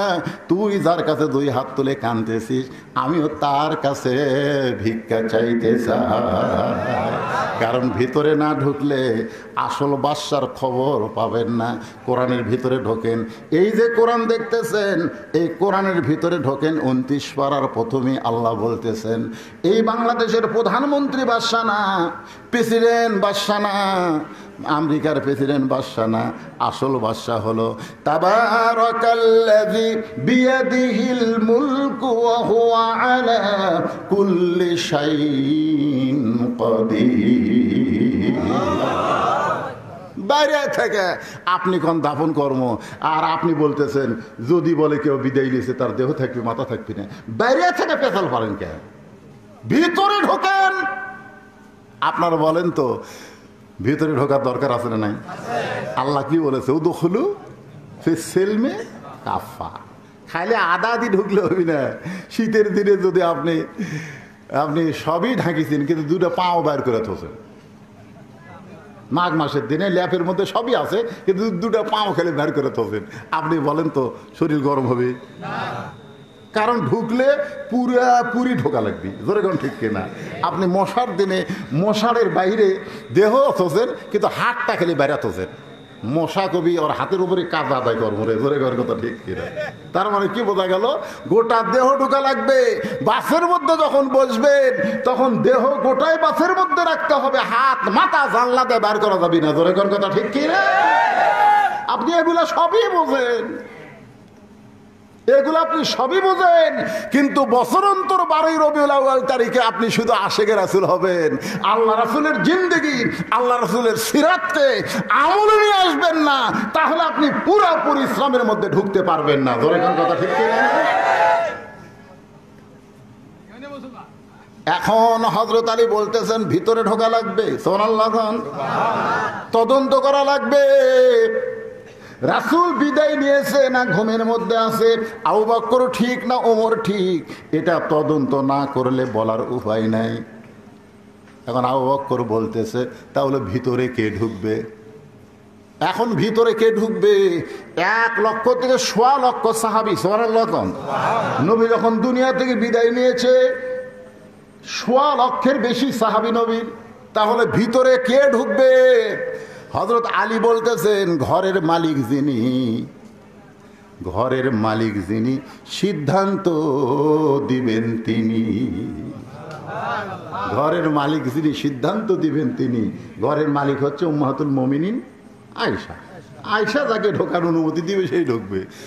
ওমর ফারুক মনে মনে চিন্তা করে, আয়েশা হলো আবু বকরের বেটি রে, যাই দাফন করবি, ওরই ভাগ্যে এখন ঢোকা চলবি। হযরত আলী বলতেছেন, মা, আপনারা সকলে বলেন মা। নবীর বউ আমাদের কে হয়? উম্মাহাতুল মুমিনিন। হযরত আলী বলতেছেন, মা, নবীর সিরাত এবং সুরত নিয়ে বাহিরে গ্যাঞ্জাম বেঁধে গেছে মা। এখন আপনার কাছে আমরা সিদ্ধান্ত চাচ্ছি, নবী বিদায় নিছে না ঘুমের মধ্যে আছে, এটা তদন্ত করার জন্য একজন সাহাবী ঢুকবে। আপনি এখন কাকে সিদ্ধান্ত করবেন? মা আয়েশা হিকমতের সাথে বললেন, নবীর মাদ্রাসার ১ নম্বর ছাত্র যিনি, তদন্তের দায়িত্ব পাবেন তিনি। ৬ লক্ষ হাদিসের হাফেজা, সুবহানাল্লাহ। এই শালা আসাদ নূর কয় যে ৬ বছর বয়সে নবী আয়েশাকে বিয়ে করছে। কে রে শয়তান, তুই জানিস না? ৬ বছর বয়সে বিয়ে করলেও ৯ বছর বয়সে নবীর সংসারে আইছে। আল্লাহ জানে যে নবী বিদায় নিয়ে নবীর উম্মতের মধ্যে অনেকগুলো মহিলা উম্মত থাকবে, তারা তো নবীর কাছে, পুরুষের কাছে যাইতে পারবে না, তারা মা আয়েশার কাছে শিক্ষা গ্রহণ করবে। এই জন্য কোনো পুরুষ যেটা পারে নাই সেটা মা আয়েশা পারছে। সর্বপ্রথম কোরআনের হাফেজ, সর্বপ্রথম ৬ লক্ষ হাদিসের হাফেজ। আদরে কান সুবহানাল্লাহ। কি মনে করছেন? এখন মা আয়েশা যেই কথাটা বললেন, কোনো জ্ঞানতাম আছে? কোনো হিংসা আছে? কোনো ফিতনা আছে? বললেন নবীর মাদ্রাসার ১ নম্বর ছাত্র যিনি, তদন্তের দায়িত্ব পাবেন তিনি। সমস্ত সাহাবী চিল্লায় বললেন, নবীর মাদ্রাসার ১ নম্বর ছাত্র হলেন আবু বকর। ওমর ফারুকও বলে আবু বকর, ওসমানও বলে আবু বকর, আলীও বলে আবু বকর। সমস্ত সাহাবী একমত, ১ নম্বর ছাত্র হলেন আবু বকর। এখন আবু বকর মা আয়েশার দরজায় গিয়ে বলতেছে, আসসালামু আলাইকা ইয়া রাসূলুল্লাহ। সালামটা শিখেন পারে? আমি গেছিলাম মৌলভীবাজার ১ বছর ওয়াজ করবার, তো সব বলতেছে, হুজুর দোয়ার আগে একটু কিয়াম করা লাগবে। কিয়াম কিয়াম করে কি করা লাগবে? রাসূল সালাম দেওয়া লাগবে। কিভাবে? বলে, ইয়া নবী সালাম আলাইকা, ইয়া রাসূল সালাম। আমি বললাম সম্পূর্ণ হারাম। আমাকে হুজুর দলিল কি? দলিল হলো আসসালামু ক্বাবলাল কালাম, কোনো কথাবার্তা বলার আগেই দেওয়া লাগবে সালাম। কেউ যদি বলে হুজুর আসসালামু আলাইকুম, সালাম হবে না, আগে সালাম তারপরে হুজুর বলা লাগবে। জোরে কোন কথা ঠিক কি না? কেউ যদি বলে চেয়ারম্যান সাহেব আসসালামু আলাইকুম, সালাম হবে না, কারণ আগে সালাম তারপরে চেয়ারম্যান সাহেব বলা লাগবে, কারণ আগে সালাম তারপরে কালাম। জোরে কোন কথা ঠিক কি না? তাহলে ইয়া নবী আগে কয়া পরে সালাম দিলে রাসূলের হাদিসের খেলাফ হয়ে যাবে। এই জন্য আবু বকর সালাম দিলেন, আসসালামু আলাইকা ইয়া রাসূলুল্লাহ, আসসালামু আলাইকা ইয়া হাবিবাল্লাহ। এই সালাম দিতে আপনাদের আপত্তি আছে? কারণ সিরাত মাহফিল তো সবাই সালাম দেন। আসসালামু আলাইকা ইয়া রাসূলুল্লাহ। একদল ফেরেশতা আছে, আপনি যেই মাত্র নবীকে সালাম দিলেন সঙ্গে সঙ্গে নবীর রওজার পাশে গিয়ে বলবে, ইয়া রাসূলুল্লাহ, ইসলামপুরে তোমার সিরাত মাহফিল হচ্ছে, তোমার পাগল উম্মতেরা অত দূর থেকে তোমাকে সালাম দিয়েছে, আমরা ফেরেশতারা সেই সালাম তোমাকে পৌঁছাইয়া দিলাম। 3 বার সালাম দিছে, আসসালামু আলাইকা ইয়া শাফিউল মুসলিমিন। সুবহানাল্লাহ বলে। আয়েশা একটু দরজা খুলে দে মা, একটু দরজা খুলে দে। যেই মাত্র মা আয়েশা দরজা খুলেছে, একটু মনোযোগ দিয়ে শুনবেন, সিরাত মাহফিল যেই দরজা খুলেছে সঙ্গে সঙ্গে আবু বকর রাদিয়াল্লাহু ঢুকছে, মা আয়েশা দরজা বন্ধ করে দিলেন। দরজা বন্ধ করে খফ করে বাবার হাত ধরছে, হাত ধরে বলতেছে, বাবা কোথায় যাবেন? বলে নবী তদন্ত করব। নবী তদন্ত করব। বিদায় নিছে না ঘুমের মধ্যে আছে? আয়েশা বললেন, বাবা নবী তদন্ত করার আগে আমার 3টা প্রশ্নের উত্তর দেওয়া লাগবে। আবু বকর বলে, তোমার আবার কি প্রশ্ন? 1 নম্বর প্রশ্ন হলো, আপনি 6 বছর বয়স আমাকে কার সঙ্গে বিয়ে দিয়েছেন? মানুষের সাথে না নবীর সাথে? 6 বছর বয়সে একটা মেয়ে কিছুই বোঝে না, আর সেই বয়সে একটা মেয়েকে আপনি বিয়ে দিলেন, মানুষের সাথে দিচ্ছেন না নবীর সাথে দিচ্ছেন? এটা হলো 1 নম্বর প্রশ্ন। 2 নম্বর প্রশ্ন হলো, ও বাবা 6 বছর বয়সে আয়েশাকে বিয়ে দিলেন নবীর সাথে, এটা আয়েশার জন্য দিছেন না আপনার জন্য দিছেন? এটা হলো আমার 2 নম্বর প্রশ্ন। আপনি যে আমাকে 6 বছর বয়সে বিয়ে দিয়েছেন এই মহামানবের সাথে, এটা আমার জন্যে বিয়ে দিয়েছেন না আপনার জন্যে বিয়ে দিয়েছেন? এটা হলো আমার 2 নম্বর প্রশ্ন। 3 নম্বর প্রশ্ন হলো, বাবা আপনি কি কোরআনকে দাফন করতে পারবেন? আল্লাহর কোরআনকে কি আপনি কবর দিবার পারবেন? আবু বকর চমকে বলে, আয়েশা কি বলতেছিস? কোরআন কি কোনোদিন দাফন করা যায়? কোরআন কি কোনোদিন কবর দেওয়া যায়? আয়েশা বললেন, বাবা আপনি হলেন বাহিরের মানুষ আর আমি হলাম ভিতরের মানুষ। জোরে কান সুবহানাল্লাহ। আপনি যতই 1 নম্বর ছাত্র হন, আপনি হলেন বাহিরের আর আমি হলাম ভিতরের। নবী দরজা খুলে বসে আছে, এমন সময় মা আয়েশা ঘরের মধ্যে ঢুকছে।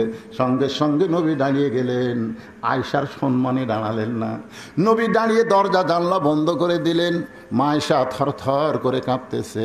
রাসূল বলতেছে, আয়েশা কেন কাঁপতেছো? বলে, হুজুর আপনার জুতার পরশে মেরাজের রজনীতে আল্লাহর আরশ ধন্য হয়ে গেছে, সেই নবীর সঙ্গে যদি কোনো বেয়াদবি হয়। রাসূল বলেন, আয়েশা একজন নবীর জুতার পরশে আল্লাহর আরশ ধন্য হয়েছে, একজন নবীর জুতার পরশে। আয়েশা বলে, হুজুর আপনি তো সেই নবী। রাসূল কয়, আয়েশা রে তুমি পাগলি হয়ে গেছো, যতক্ষণ দরজা জানলা খোলা ছিল ততক্ষণ আমি সেই নবী ছিলাম, কিন্তু দরজা জানলা যখনই বন্ধ করেছি আমি আর নবী নাই আয়েশা, আমি হলাম স্বামী আর তুমি আমার বিবি। কাঁপো কেন? আসো আসো। মা আয়েশা দৌড়েছে নবীর বুকের মধ্যে মাথা ঢুকায় বলতেছে, আল্লাহ রে এতদিন জানতাম আমার নবী বিশ্ব নবী, আজকে নিজের চোখে দেখলাম আমার নবী হলেন পৃথিবীর শ্রেষ্ঠ স্বামী। জোরে কোন সুবহানাল্লাহ। নবী বুকের মধ্যে নিয়ে আস্তে করে পিঠের উপর একটা ঠাসি দিছে। নিজের বউকে বুকের মধ্যে নিয়ে পিঠে ঠাসি দেওয়া সুন্নত। সিরাত শুনবেন না? কয়দিন ঠাসি মারছেন? আমি কিন্তু নিজের বউয়ের কথা কছি। আবার 14 ফেব্রুয়ারিতে প্রেমিকা ঠাসি মারেন না, নিজের বউ বুকের মধ্যে লিয়ে দেখেন কথা দিয়ে আর সিরিয়াস শোনেন, একটু ঠাসি ঠাসি মারতে যে সঙ্গে সঙ্গে আল্লাহ কয়, জিবরাইল জিবরাইল, জিবরাইলকে আল্লাহ লব্বাইক, আমি আপনার কাছে আছি তো। কি কন? তাড়াতাড়ি কোরআন নিয়ে নবীর কাছে যা। নবী ঘরের মধ্যে যে আমল শুরু করছে, আমি আল্লাহর আরশ পর্যন্ত খুশি হয়ে গেছে। জোরে করছে জিবরাইল চমকে গেছে, কিন্তু নবী কি আমল করে না, যে আমল করার কারণে আল্লাহর আরশ খুশি। আল্লাহ কয় তাড়াতাড়ি নবীর কাছে যা।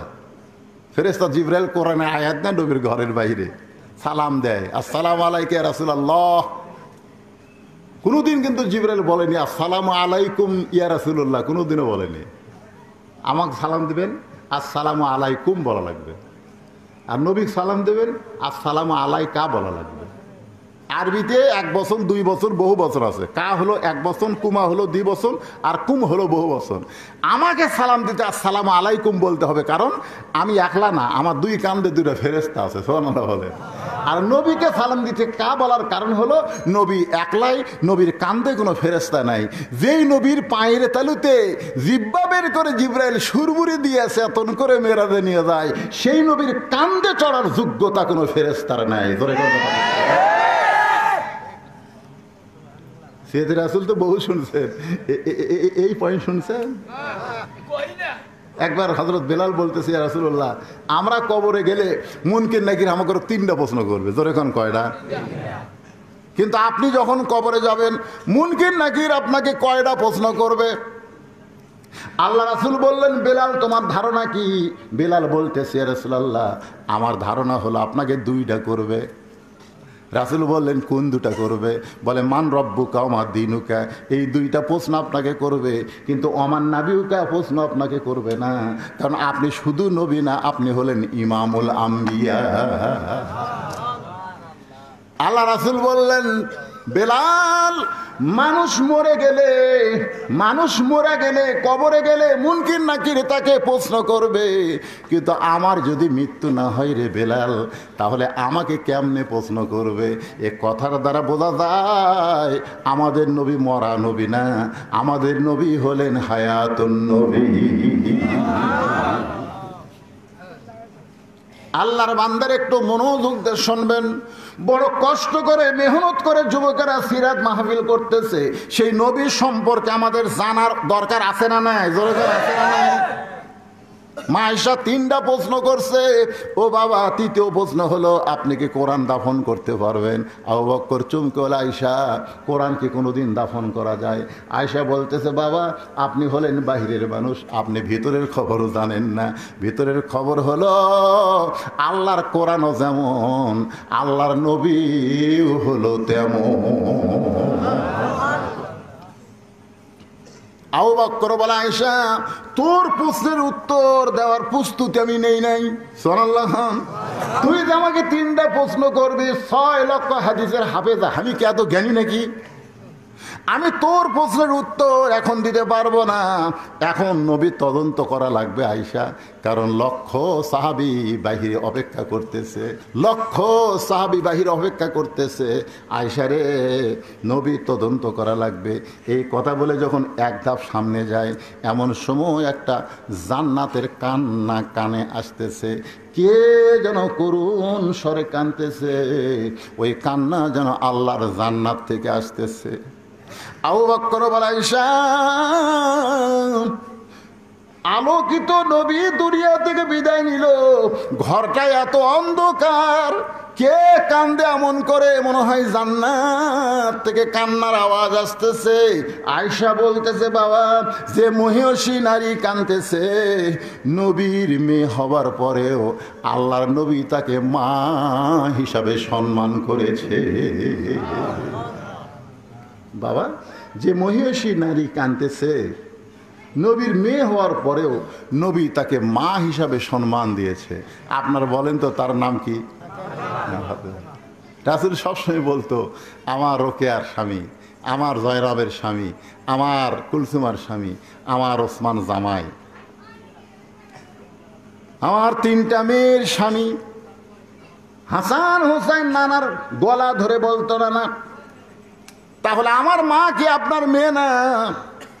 আপনি খালাদের কথা বলেন যে ওইটা কুলসুম আমার মেয়ে, জয়নাব আমার মেয়ে, রোকে আমার মেয়ে, তাহলে ফাতেমা আপনার কে গো? না, আমরা গরিব বলে আমার মাকে কি আপনি মেয়ে বলে স্বীকার করেন না? আল্লাহ রাসূল হাসান হোসেনকে বুকের মধ্যে নিয়ে বলে, ভাই রে, তোদের মা আমার মেয়ে না, তোদের মা হলো আমারও মা।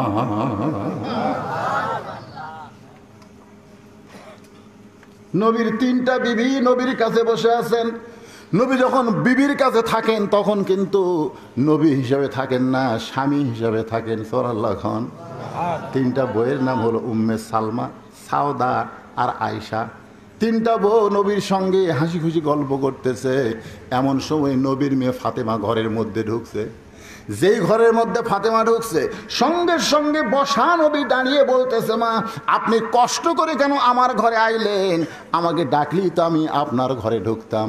আয়েশা নবীর জুব্বা টেনে ধরে বলতেছি, ইয়া রাসূলুল্লাহ, আপনার মেয়ে ঘরের মধ্যে ঢুকলো আর আপনি বসা নবী দাঁড়িয়ে গেলেন। আপনি তাকে মা সম্বোধন করলেন, আপনি সম্বোধন করলেন, ও নবী গো, এমন করে কেন সম্মান করলেন? আল্লাহ রাসূল বললেন, আয়েশা দুনিয়ার সবাই জানে ফাতেমা আমার মেয়ে, কিন্তু আমি নিজের চোখে দেখেছি ফাতেমা হইল আমার মা। আয়েশা 6 লক্ষ হাদিসের হাফেজা, নবীকে চেপে ধরে বলতেছে, ইয়া রাসূলুল্লাহ, ফাতেমা আপনার মেয়ে আমরাও জানি, মা হইল কেমনে? একটুকু আমাদের বলবেন না? আল্লাহ রাসূল বললেন, তাহলে শোনো, তাইফের ময়দান থেকে সিরাতে রাসূল, তাইফের ময়দান থেকে রক্তমাখা শরীর নিয়ে কলেমার দাওয়াত দিয়ে নবী আমার গোটা দেহ রক্তাক্ত করছে। আজকে বাংলাদেশে কলেমার দাওয়াত দেয়, যদি বলে ভাই কিসের দাওয়াত, কয় কলমার দাওয়াত দেই। কয় বছর হলে দাওয়াত দেন, বলে আমার 20 বছর হয়ে গেছে, 20 বছর কলমার কাজ করতেছি। দেখি পাঞ্জাবি খোলেন তো কোনো দাগ আছে নাকি, পাঞ্জাবি খুলে দেখে তেল তেলা, তাহলে কি কলমার দাওয়াত দে, তেল তেলা শরীর কেড়ে। সারা জীবন ডিসি আসিল, এসপি আসিল, বুড়া বয়সে দেখে সুদের টাকা ঘুষের টাকা খাইয়া ঢাকাত কয়েকটা বাড়ি বানায়, এখন সিল্লাত বের হচ্ছে, জোরে ঘনকাত বের হচ্ছে। আল্লাহর বান্দারা একটু মনোযোগ দিয়ে শোনেন, তাবলীগ বাল্লিগু আন্নি ওয়ালাউ আয়াত, একটু মনোযোগ দিয়ে শোনেন। তাবলীগের কথা কোরআনেও আছে, হাদিসেও আছে। ওয়ামান আহসানু কাওলাম মিম্মান দা ইলাল্লাহ ওয়া আমিলা সালিহান ওয়া ক্বালা ইন্নানি মিনাল মুসলিমিন। রক্তাক্ত শরীর নিয়ে যখন ঘরের মধ্যে নবীর 3টা মেয়ে একসাথে ঢুকছে, কয় মেয়ে? রোকেয়া, জয়নাব আর কুলসুমা ঘরের মধ্যে ঢুকি বলতেছে, বাবা আপনাকে বললাম আমাদের মা খাদিজা কয়েকদিন আগে দুনিয়া থেকে বিদায় নিচ্ছে, আপনি তাইফে যান না বাবা, তাইফের মানুষ ভালো না, এই দেখেন এত পাথর আপনাকে মারছে, গোটা দেহ রক্তাক্ত হয়ে গেছে, এই কষ্ট আপনি কেমনে সহ্য করবেন? 3টা মেয়ে নবীকে বলতেছে এই কষ্ট আপনি কেমনে সহ্য করবেন? রাসূল বলে, আয়েশা আমার 3টা মেয়ে যখন ঘর থেকে বের হয়ে যায়, এমন সময় ফাতেমা ঘরের মধ্যে ঢুকে দরজা বন্ধ করে দেয়। ফাতেমা ঘরের মধ্যে ঢুকে দরজা বন্ধ করে দেয়। আল্লাহ রাসূল বললেন, ফাতেমা দরজা বন্ধ করলি কেন? ফাতেমা বলে, বাবা মারেফতের কিছু আলোচনা আছে, শরীয়তের আলোচনা না, মারেফতের কিছু আলোচনা আছে। রাসূল বলে, ফাতেমা কি আলোচনা করবি? বলে, আপনার সঙ্গে না, আপনার আল্লাহর সাথে। আপনার আল্লাহ ইব্রাহিম নবীর জন্য নমরুদের আগুনের চুলা শান্তির বাগান বানায় দেয়, আপনার আল্লাহ মুসা নবীর জন্য সাগরকে রাস্তা বানায় দেয়। কিন্তু আপনার আল্লাহ কি জানে না এই বছর আপনার চাচা মারা গেছে, এই বছর আপনার দরদের বিবি খাদিজা আমার মা মারা গেছে, আর সেই বছর আপনি তাইফে গেলেন, তাইফের পাথরগুলা কি আপনার আল্লাহ তুলা বানাবার পারলো না? ওরা পাথর মারলো, কিন্তু এই পাথর যদি আপনার গায়ে তুলা হয়ে লাগতো তাহলে গা দিয়া রক্ত বের হতো না। বাবা রক্তাক্ত দেহ দেখার পর আমার কলিজা দিয়া রক্ত ঝরতেছে, বাবা এই কষ্ট আমি কেমনে সহ্য করব? 3 মেয়ে বলেছে এই কষ্ট আপনি কেমনে সহ্য করবেন? আর ফাতেমা কান্দে আর কয় এই কষ্ট আমি কেমনে সহ্য করব, আমার কলিজা দিয়ে রক্ত ঝরতেছে। রাসূল বলে, আয়েশা রে, দরজা খুলে বাহিরে গেল, উঠানে পানি গরম করতেছে, জয়তুনের তেল গরম করতেছে, আর 2 হাত বুকে মারতেছে আর বলতেছে, আল্লাহ আপনি যদি বাবা থাকতো, আল্লাহকে বলতেছে আপনার বাবা যদি আজকে তাইফে যাইতো আর তাইফবাসী যদি আপনাকে পাথর মারতো, আপনার বাবাকে পাথর মারতো, তাহলে আপনার কেমন লাগতো? আল্লাহ আপনার বাবা নাই, এই জন্যে আমার বাবার চিন্তা আপনি করলেন না। রাসূল সিল্লাই বলে, ফাতেমা আল্লাহর সঙ্গে এমন কথা বলা যায় না। ফাতেমা বলতেছে, মায়ের পেটও থাকতেই তো বা ফেরাছেন, আপনি বাবার দরদ কি বুঝবেন? পানি গরম করে, জয়তুনের তেল গরম করে ঘরের মধ্যে সে আবার দরজা বন্ধ করে দেয়। রাসূল বলে, ফাতেমা আবার কেন দরজা বন্ধ করলি মা? ফাতেমা বলে, বাবা আপনাকে একটু গোসল করার লাগবে বাবা, এই জন্যই দরজা বন্ধ করে দিলাম। আল্লাহ রাসূল বলে, আয়েশা আমার গায়ের জুব্বা খুলে ফাতেমার উরাতকে বালিশ বানায় আমাকে শোয়া দিয়া ওই গরম পানির মধ্যে নরম কাপড় চুবড়ায়া চুবড়ায়া তাইফবাসী যত জায়গায় আমাকে আঘাত করেছে প্রত্যেকটা জায়গা পরিষ্কার করে ওই গরম জয়তুনের তেল নরম হাত দিয়ে ফাতেমা যখন আমার দেহের ক্ষতস্থানে লাগায় দেয়, কখন যেন ফাতেমার উরাতকে বালিশ বানায় ঘুমায় গেছি। এত শান্তির ঘুম আমি কোনোদিন পারি নাই। ওই ঘুমের মধ্যে স্বপ্নে দেখি আমার মা আমিনা এসে আমার শিওরের পাশে দাঁড়ায় দাঁড়ায় কান্দে। 6 বছর বয়সে যেই মা বিদায় হয়ে গেছে, সেই মা যখন কাঁদতেছে, আমি স্বপ্নের মধ্যে বললাম, মা আপনি যখন সন্তানকে দেখতে আইছেন আপনাকে আর ছাড়বো না। এই বলে মা বলে যখন খপ করে হাত ধরেছি, এমন সময় ফাতেমা আমার কপালে চুমা দেয়। ফাতেমার চোখের গরম পানি আমি নবীর চোখের মধ্যে ঢুকে যায়। আমি বললাম, মা তুই খালি কান্দিস কেন মা? ফাতেমা বলে, বাবা আপনি স্বপ্ন দেখছেন, আপনি স্বপ্নে মা বলে আমার হাতটা চাইপা ধরেছেন। এই দেখেন বাবা, এখনো পর্যন্ত আমার হাতটা তো আপনি চাইপা ধরে বসে আছেন। আল্লাহ রাসূল বলে, ফাতেমা স্বপ্নে মা বলে যদি তোর হাত চাইপা ধরি, তাহলে তুই শুধু আমার ফাতেমা না, তুই হইলি আমার মা আমিনা। আবু বকর বলতে চাইছেন, আমি যে নবী তদন্ত করার জন্য ঢুকেছি। আয়েশা বললেন, ফাতেমা তুমি হলো পর্দানিশী, আমার বাবা হলো পরপুরুষ। আমার বাবা যখন নবী তদন্ত করবে, তুমি একটু অন্দর মহলে যাও, জোরে কোন সুবহানাল্লাহ। আবু বকর 1 নম্বর মানুষ, সে মানুষ হলো পরপুরুষ, জোরে কোন কি পুরুষ? কথা কয় না, কি পুরুষ? এখন আমাদের বাংলাদেশে অনেক মুরিদের বইয়ের কাছে পীর সুপুরুষ, মুরিদের বইয়ের কাছে পীর বাবা। এটা বাবা, এটা বাবা, বাবা। আবু বকরের মতন 1 নম্বর মা বোনেরা যারা পর্দা আছেন শোনেন, মাইশা বলতেছেন, আমার বাবা হলেন পরপুরুষ, তুমি একটু অন্দর মহলে যাও। কারণ দুনিয়াতে যত নারী আছে, সমস্ত নারীর পর্দা একত্র করলে মা ফাতেমার পর্দার সমান হবে না, জোরে কোন ঠিক কিনা? এই জন্যে প্রত্যেকটা মাওলানা সানি খুতবাই জুমার দিনে বলে, সাইদাতুন নিসায়ে আহলুল জান্নাহ ফাতেমাতুজ জোহরা, জোরে কোন না সুবহানাল্লাহ। গভীর রাত্রে আলীকে বুকের মধ্যে নিয়ে ফাতেমা কাঁদতেছে। আলী কয়, কান্দো কেন? স্বামীকে বুকের মধ্যে নিয়ে কেউ কান্দে? বলে, আল্লাহ আমার দোয়া কবুল করছে গো। আলী কয়, দোয়া যদি কবুল করে তাহলে আনন্দ করো। বলে, কি দোয়া জানেন? বলে, কি দোয়া? বলে, আল্লাহ আমার পর্দা কবুল করছে। আল্লাহ আবার বলছে পর্দার মধ্যেই ফাতেমা তোমার মৃত্যু হবে। আমি বলতেছে আনন্দ করো, যে সারা জীবন পর্দা করলো, পর্দার মধ্যেই তার মৃত্যু হবে, এটা তো ভালো। অনেক লোক সারা জীবন পর্দা করে অ্যাক্সিডেন্ট করে যখন রাস্তায় কোনো মেয়ে মানুষ মরে, গোটা শরীর উলঙ্গ হয়ে যায়। জোরে করে কথা আপনার হয়, শুধু মেয়ে মানুষ কেন, পুরুষ মানুষ অ্যাক্সিডেন্ট করে দেখবেন পরনের কাপড় থাকে না, অঙ্গ প্রত্যঙ্গ সব বার হয়ে যায়। আমরা কোনো সময় বলবো না যে আল্লাহ আমরা ভালো থাকলাম দুনিয়াতে, মরার সময় বেসাইদ হয়ে মরি, এটা আমরা বলবো না। আমরা মরার সময় যেন সুন্দর হয়ে মরি, মুসলমান হয়ে মরি, ধরে কোন কথা ঠিক কিনা? ফাতেমা বলে, স্বামী গো, কান্দার কারণ হলো পর্দার মধ্যে আমার মৃত্যু হবে, সেই মৃত্যুটা আজকে রাতে আল্লাহ দিয়া দিবে। যেই মাত্র বলেছে আজকে রাতেই মৃত্যু হবে, গাছের গোড়া কাটলে গাছটা যেমন পড়ে যায়, আলী তেমন পড়ে গেছে ঘরের মাঝে। মা ফাতেমা মুস্কি মুস্কি হাসতেছে, জোরে খান সুবহানাল্লাহ। যিনি গভীর রাত্রে দুনিয়া থেকে বিদায় নেবেন, দুনিয়ার থেকে বিদায় নেওয়া কিন্তু শোক সংবাদ না। মুসলমানের জন্য দুনিয়া হলো জেলখানা, আর মরার পরে ঠিকানা হবে জান্নাত। সুবহানাল্লাহ খান। ফাতেমা মুস্কি মুস্কি হাসে, স্বামী কান্দে, বউয়ের মরার কথা শুনে স্বামী কান্দে, আর বউ মুস্কি মুস্কি হেসে স্বামীর কপালে একটা চুমা দিয়ে বলে, স্বামী গো, আপনি হলেন আসাদুল্লাহিল গালিব, আপনি হচ্ছেন সবচাইতে বড় জ্ঞানী। মরার খবর শুনে আপনি কেন কাঁদতেছেন? আপনি কি জানেন না আসলে যাইতে হবে?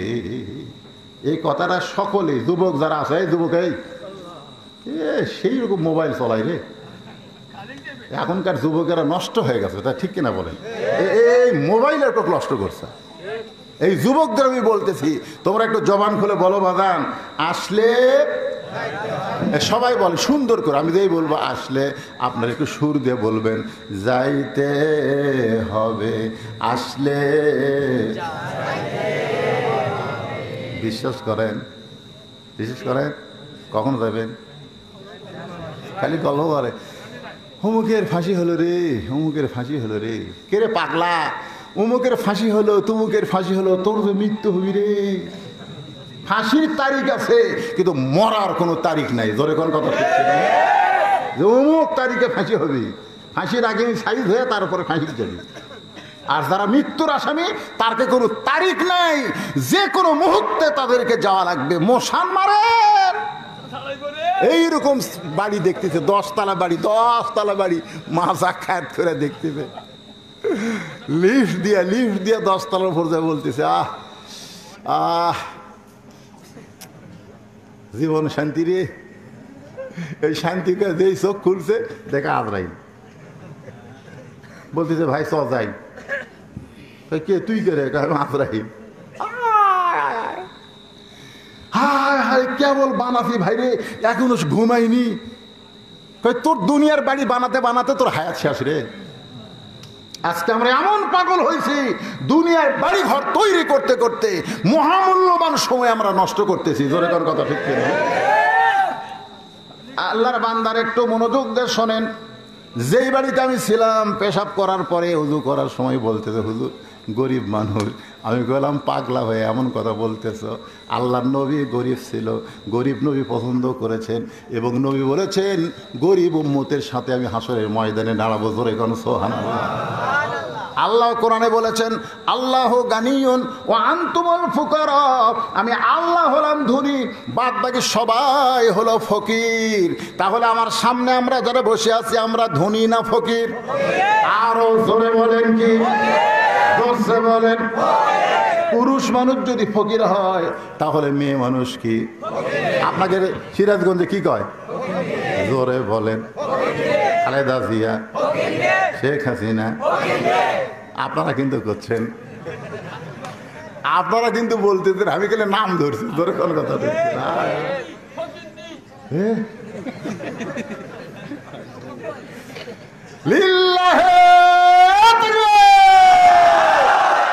কোরআনের পক্ষে কথা বলতে আল্লাহর বান্দাদের কোনো আপত্তি নাই, সে প্রধানমন্ত্রী হোক আর সাবেক প্রধানমন্ত্রী হোক। জোরে কোন কথা ঠিক না? এরাই তো আল্লাহর বান্দা।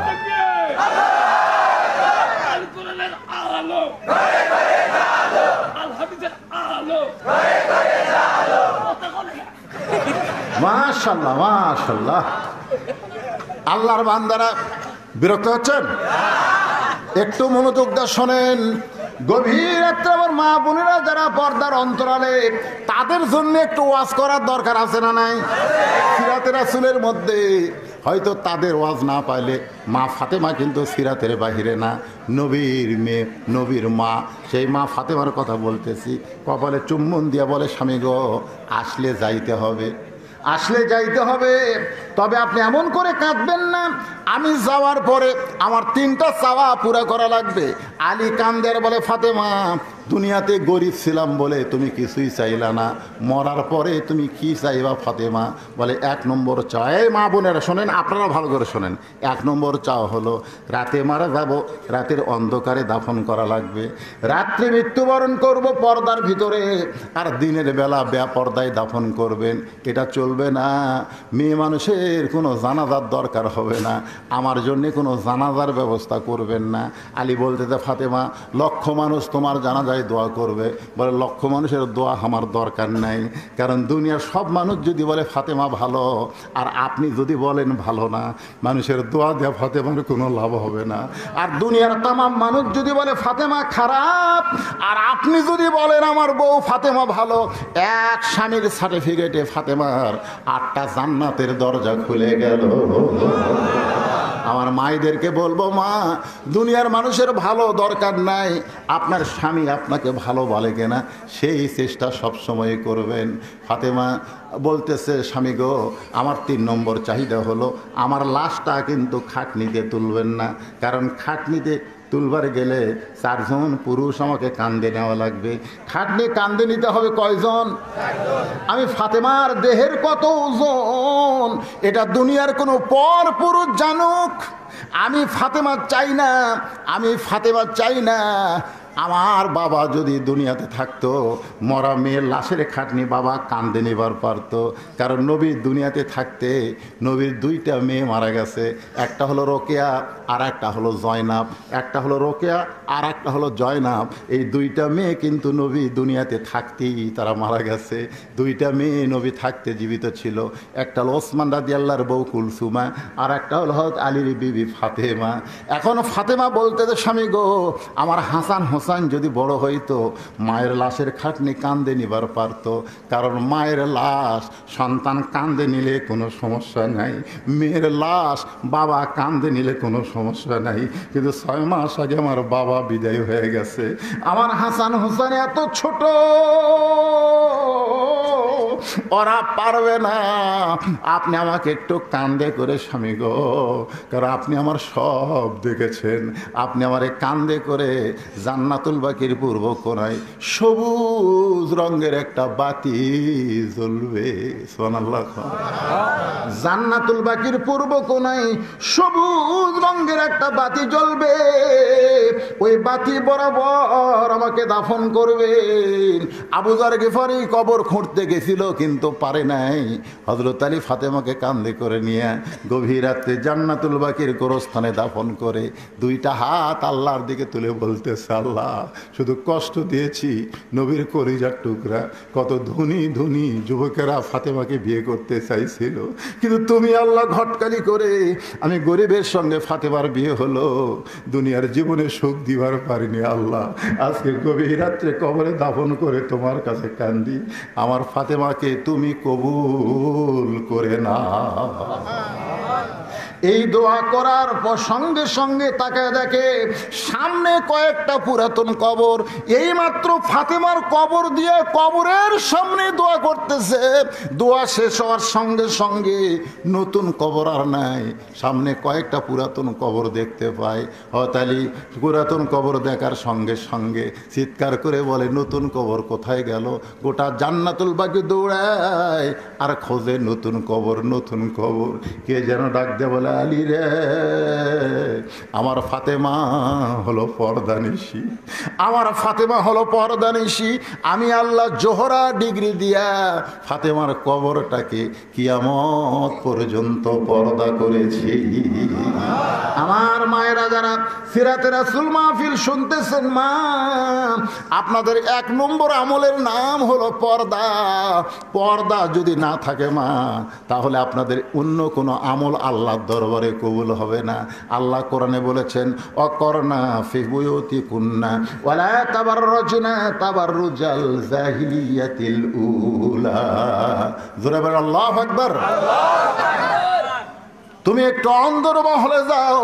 যেই মাত্র ফাতেমা অন্দর মহলে গেছে, এমন সময় আবু বকর তদন্তের জন্য নবীর কাছে, সুবহানাল্লাহ, নবীর কাছে গিয়া দেখে পায়ের কাছে, নবীর পায়ের কাছে হোসাইন দাঁড়ায়া কাঁদতেছে, আর মাথার কাছে হাসান দাঁড়ায়া কাঁদতেছে। দুইটা ভাই শুধু নানা নানা নানা বলে ডাকতেছে। ওমর ফারুক বললেন, ইয়া রাসূলুল্লাহ, জোহরের নামাজের সেজদা এত লম্বা হলো কেন? প্রথম সেজদায় আমরা 3 বার সুবহান রাব্বিল আলা, 3 বার সুবহান রাব্বিল আলা বললাম, কিন্তু দ্বিতীয় সেজদায় 100 বার সুবহান রাব্বিল আলা বলি, তাও আপনি সেজদা তোলেন না। ওগো নবী গো, এত লম্বা সেজদা কেন দিলেন একটু যদি বলেন। আল্লাহ রাসূল বলে, ওমর তোমরা তো জানো না রে, তোমরা যেই মাত্র সেজদায় গেছো, আমার 2 কলিজার টুকরা হাসান হোসাইন, ওরা 2 ভাই দৌড়ে এসে আমার পিঠের উপরে বসে গেছে, আমার পিঠের উপরে বসে গেছে। আমি ওদেরকে হাত দিয়া নামাবার চাই, কিন্তু নামাজের মালিক আল্লাহ ডাক দে বলে, হাবিব আপনি যেমন হাসান হোসেনকে ভালোবাসেন, আমি আল্লাহ তেমন ভালোবাসি। আপনার 2 নাতি যতক্ষণ পিঠের উপরে থাকবে, আপনি সেজদা তুলবেন না। সেই 2 নাতি, একজন পায়ের কাছে, একজন মাথার কাছে, নানা নানা বলে কাঁদতেছে। ও নানা, এত রাগ করে কেন ঘুমাইছো গো নানা? একটা বার কি কথা বলবো না? আবু বকরকে দেখার সঙ্গে সঙ্গে হাসান হোসাইন দৌড়ে এসে দুই হাত চেপে ধরে বলতেছে, ওগো নানার সাহাবী, সকাল থেকে পর্যন্ত নানা নানা বলে ডাকতেছি, নানা কথা কয় না। নানার কপালে চুমা দিলাম, তাও নানা কথা কয় না। নানার মুখে চুমা দিলাম, তাও নানা কথা কয় না। ওগো নানার সাহাবী, আমরা নানার কাছে যখন দুষ্টামি করতাম তখন নানা আমাদেরকে বলতো, হাসান হোসাইন আয়, তোদেরকে একটা মহামানবের জীবনে শোনাবো। আমরা দুই ভাই যখন বসতাম তখন আমার নানা বলতো, হাসান হোসাইন, আমার একজন সাহাবী কত বড় তোরা কি জানিস? আমরা বললাম, নানা আপনি না বললে কেমনে জানবো? আমার নানা বললেন, হাসান হোসাইন শোন, 6 মাস আগে বলেছিলাম একদিন গভীর রাত্রে মক্কা থেকে মদিনায় যাওয়া লাগবে, তুমি সজাগ থেকো। 6 মাস আগে বলেছি, 6 মাস পরে গিয়ে গভীর রাত্রে খালি ঠোকা মারছি, সঙ্গে সঙ্গে দরজা খুলে দিয়েছে। গাড়ির সুরের ভিতরে আমার শরীর দুর্বল হয়ে গেল, আমি তার উরাতকে বালিশ বানায় ঘুমিয়ে গেছি। সে ঘুমায়নি রে হাসান হোসাইন, একটা ছিদ্রের মুখে পা লাগাই দিলে বিষাক্ত সাপ তাকে কয়েকবার কামড় মারছে, তার চোখের পানি আমার গালে পড়ে আমি চেতন পাইছি। হাসান হোসাইন কান্দে আর বলে, না সেই সাহাবী কে গো নানা, যে জীবনের চাইতে তোমাকে বেশি ভালোবাসে? নানা বললেন, হাসান হোসাইন সেই মহামানব হলো আমার আবু বকর। হাসান হোসাইন বলে, না আবু বকর, আপনার কথা এতবার আমার নানা বলেছে, নানা গল্প করেছে, আজকে নানা এমন ঘুম কেন দিল? আপনি মেহেরবানি করে একটু নানাকে ডাক দেন। আবু বকর আস্তে করে হাঁটু গেড়ে বসে নবীর কপালে একটা চুমা দিলেন। নবীর কপালে একটা চুমা দিয়ে বললেন, উমর, তুমি যা বলেছ ঠিক বলেছ, আমিও তোমার সঙ্গে একমত। সুবহানাল্লাহ। হযরত উমরকে লক্ষ্য করে আবু বকর ঘরের মধ্যে বলতে, উমর, তুমি যা বলেছ ঠিক বলেছ, আমিও তোমার সঙ্গে একমত। হাসান হোসাইন দুইটা হাতে এমন ভাবে ধরেছে, আবু বকর ঘর থেকে বের হয়ে যাচ্ছে। আয়েশা কান্দে আর বলে, বাবা 6 বছর বয়সে বিয়ে দিলে, 9 বছর বয়সে সংসারে আসলাম, আর 18 বছর আমাকে ছেড়ে নবী দুনিয়া থেকে চলে গেল, আমার জীবনের কি হবে? আবু বকর কোনো কথা বললেন না। হাসান হোসেন দুইটা হাত চেপে ধরে আছে। দরজা খুলে যখন বের হয়েছে, সমস্ত সাহাবী চিল্লায় বলতেছে, তদন্তের রিপোর্ট কি? দাফন হবে না ডাক দিলে চেতন পাবে? আবু বকর চিল্লায় বলে, রে নবীর সাহাবীরা, তোমরা কি জানো না 2 জন আমার হাত ধরে আছে? এরা কে? এদের কি তোমরা চিনো না? এরা হলো সাইদুস শাবাবে আহলেল জান্নাহ, হাসান হোসাইন রাদিয়াল্লাহু তাআলা আনহুমা। জান্নাতি যুবকদের সরদার হবে 2 জন, একটা হলো হাসান আর একটা হলো হোসাইন। 2 জন সর্দার, জান্নাতের সর্দার আমার 2 হাত ধরে আছে। আমি তদন্ত করেছি, কিন্তু এদের সামনে আমি রিপোর্ট দিবার পারবো না। আমি রিপোর্ট দেওয়ার দায়িত্ব এই 2 সন্তানের বাপকে দিয়ে দিলাম। আবু বকর বলতে চালি, রে হাসান হোসেনকে নিয়ে আমি চলে গেলাম, এখন সাহাবীদের সামনে নবী তদন্তের রিপোর্ট তুমি দিয়া দাও। সুবহানাল্লাহ খান। তদন্ত করলো কে? আর রিপোর্ট দিবার কয়টা? আলী। কেন বলতেছে যে জান্নাতের যুবকদের 2 সর্দার আমার হাত ধরছে, এদের সামনে রিপোর্ট দেওয়া যাবে না। এখন হযরত আলী রিপোর্ট দিবি।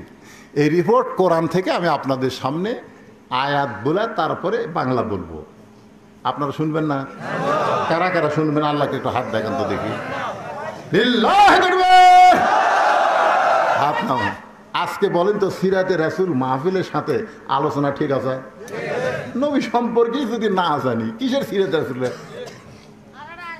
কিসের সারাত? কে রে? আপনারা শোনেন, এই যুবকেরা যে এই মাহফিল করতেছে, এই মাহফিলের কি আপনার পক্ষে না বিপক্ষে? কারা কারা পক্ষে? 2 হাত তোলা, আল্লাহকে একটু দেখান তো দেখি। লিল্লাহি তাকবীর। এরা আমাকে কুরবানি ঈদের পরে দাওয়াত দিয়েছিল, 3 দিন পর। কুরবানিদের 3 দিন পরে দাওয়াত দিয়েছিল, কঠিন বৃষ্টি, তো বৃষ্টির মধ্যে ওরা মাহফিল করতে পারেনি। তা আমাকে বলতে হুজুর যে হারে বৃষ্টি হচ্ছে কি করা যায়? আমি বললাম, বাবা মাহফিল বাতিল করো, পরে সুযোগ মতো একটা ডেট নিও। এরপরে কিন্তু বহু রোদ গেছে, যায়নি, এরা তার মধ্যে ডেট লেয়নি। কয়দিন আর বৃষ্টি শুরু হচ্ছে, এরই মধ্যে যে আর আবার ডেট লিয়ে যাচ্ছে। আবার তো আসমানে বৃষ্টি থেকে ভয় লেগে গেল, একবার বৃষ্টির মধ্যে গেল রে, আবার তো যাবি। কিন্তু আল্লাহর কি রহমত, 2 দিন হলে আর বৃষ্টি হচ্ছে না। সুবহানাল্লাহ। তার মানে বোঝা গেছে যুবকেরা আর যাই করুক, গান বাজনা করবে না, এই সিরাতে রাসূল মাহফিল প্রতি বছর করবে। আপনারা অবশ্যই জানেন আমি বদরুশিদ এই সিরাজগঞ্জে বহু মাহফিল করছি, এই ছোট মাহফিলকে আমি করছি, এরা প্রচার করেনি, জায়গা হবে না থেকে। তো আজকে আপনাদের কাছে আমি ওদের পক্ষ থেকে আমি বলতেছি যে সিরাতে রাসূল মাহফিলকে টিকায় রাখার জন্য আপনারা যদি 10 টাকা 20 টাকা 50 100 টাকা করে একটু আল্লাহর রাস্তায় খুশি খুশি দিতেন, তাহলে ছেলেদেরকে বলতাম তোমরা একটু ব্যাগলা ভিতরে যাও। ছেলেরা আছে নাই? এইগুলো সবাই যদি 10 টাকা 20 টাকা করে দেয় খুব ক্ষতি হবে। আপনারা দিলে এই মাহফিলের জন্য একটা সুবিধা হবে। যারা মাহফিল করতে যুবকগুলা কুড়ি রে, এরা চিন্তা করতেছে এত ছোট জায়গা আমরা বসলে জায়গা হবে না, এই জন্য এরা সব ফাঁকত আছে। ভিতরে ঢোকো বাবা, ঢোকো। গেঞ্জি খোলা লাগবে না, এরকম পাঞ্জাবি ধরলে হবে, গেঞ্জি ধরলে হবে। ঢোকো ভিতরে ঢোকো।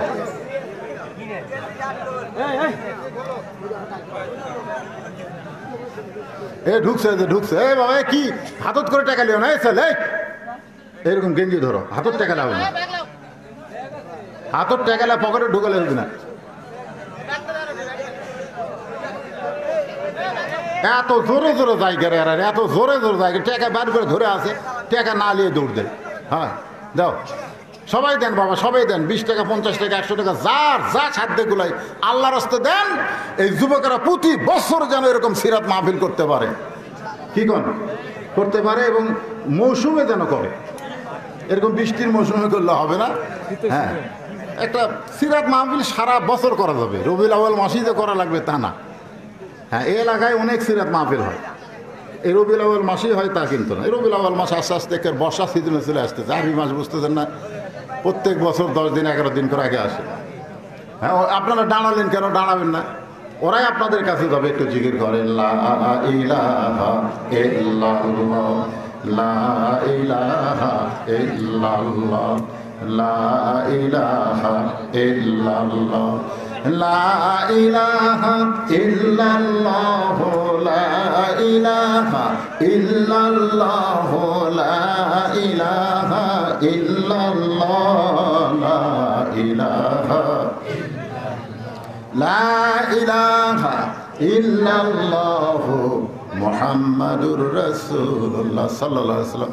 আমি ভিডিও ম্যানদের বলবো এখন যে অফ করো না, কারণ আজকের ওয়াজের আসল কথাই বাকি আছে। তোর এখন ঠিক কেনা, এরা এই পর্যন্ত যদি মানুষ শোনে আলী কি করলো, আলীকে আলীর বাপের কথা কবি না কোরআন থেকে বলবে, কারণ আলী হচ্ছে আনা মাদিনাতুল ইলমি ও আলীও বাবুহা। রাসূল বলেছেন আমি হচ্ছে ইলমের শহর, আলী হচ্ছে তার দরওয়াজা। জোরে কোন সুবহানাল্লাহ।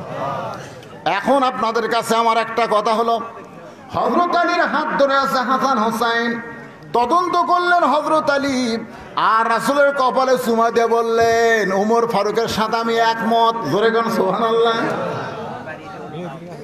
ওমর হুজুর কি ওরা বলতে কালেকশন করা লাগবে না। আচ্ছা, যা করছে ফেরত বের করছেন, ফেরত দেওয়ার কমাবো না, দিছি। আচ্ছা আচ্ছা ঠিক আছে, কালেকশন করা লাগবে না বলছি সবাই। আচ্ছা আচ্ছা ঠিক আছে। তারপরও এই কটা কয়টা করছি বুঝে দিয়ে নাকি এই কয়টায় না এই কয়টা হয় দেখেন কটে হয়।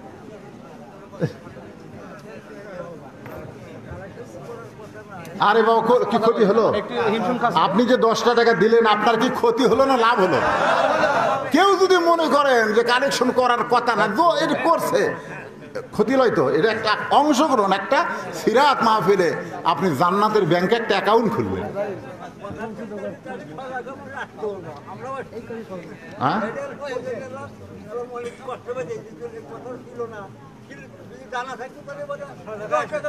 ও আচ্ছা আচ্ছা আচ্ছা আচ্ছা, হ্যাঁ কালেকশন যদি থাকতো তাহলে পকেটে করে টাকা সবাই নিয়ে আসতো। এই এখন জানে না দেখে আনেনি, আফসোস, সেই আফসোস। ঠিক আছে, এই আফসোসেও আল্লাহ নেকি দিবে। ইন্নামান আমালু বিন নিয়াত, নিয়তের মাধ্যমে আল্লাহ তাআলা নেকি দিবে। এ বাবাজি রে বসো, এই বসো। না না, কালেকশনে কেউ যায়নি।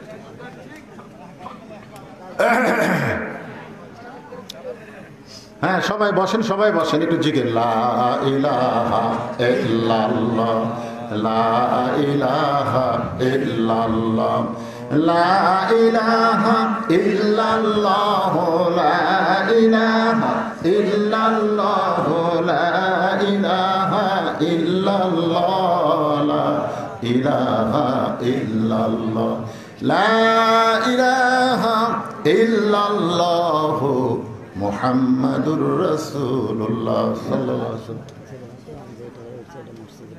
আচ্ছা ঠিক আছে, কালেকশনের কথা ছিল না, যে টাকাটা উঠছে এই টাকা ওনারা মসজিদের ফান্ডে দিয়ে দিবে। আলহামদুলিল্লাহ, আমরা ছেলেদেরকে মর্দে মুজাহিদ হিসাবে আল্লাহ যেন কবুল করে। যেরকম আল্লাহ এরকম ছেলে কালেকশন করলে মন খারাপ করে, এরা সেই মাল রে। আজকের জন্য সেই দোয়া হবে, বাবা মসজিদের ফান্ডে তোমরা টাকা দিচ্ছে, সেই মসজিদে কিন্তু 5 ওয়াক্ত নামাজ পড়া লাগবে। কি কও? খালি জুম্মার দিলে ফাঁকি মারলে হবে না, জুম্মার দিনে শাহেদ দেবে আগে আসবে। হ্যাঁ, কত সুন্দর মসজিদ।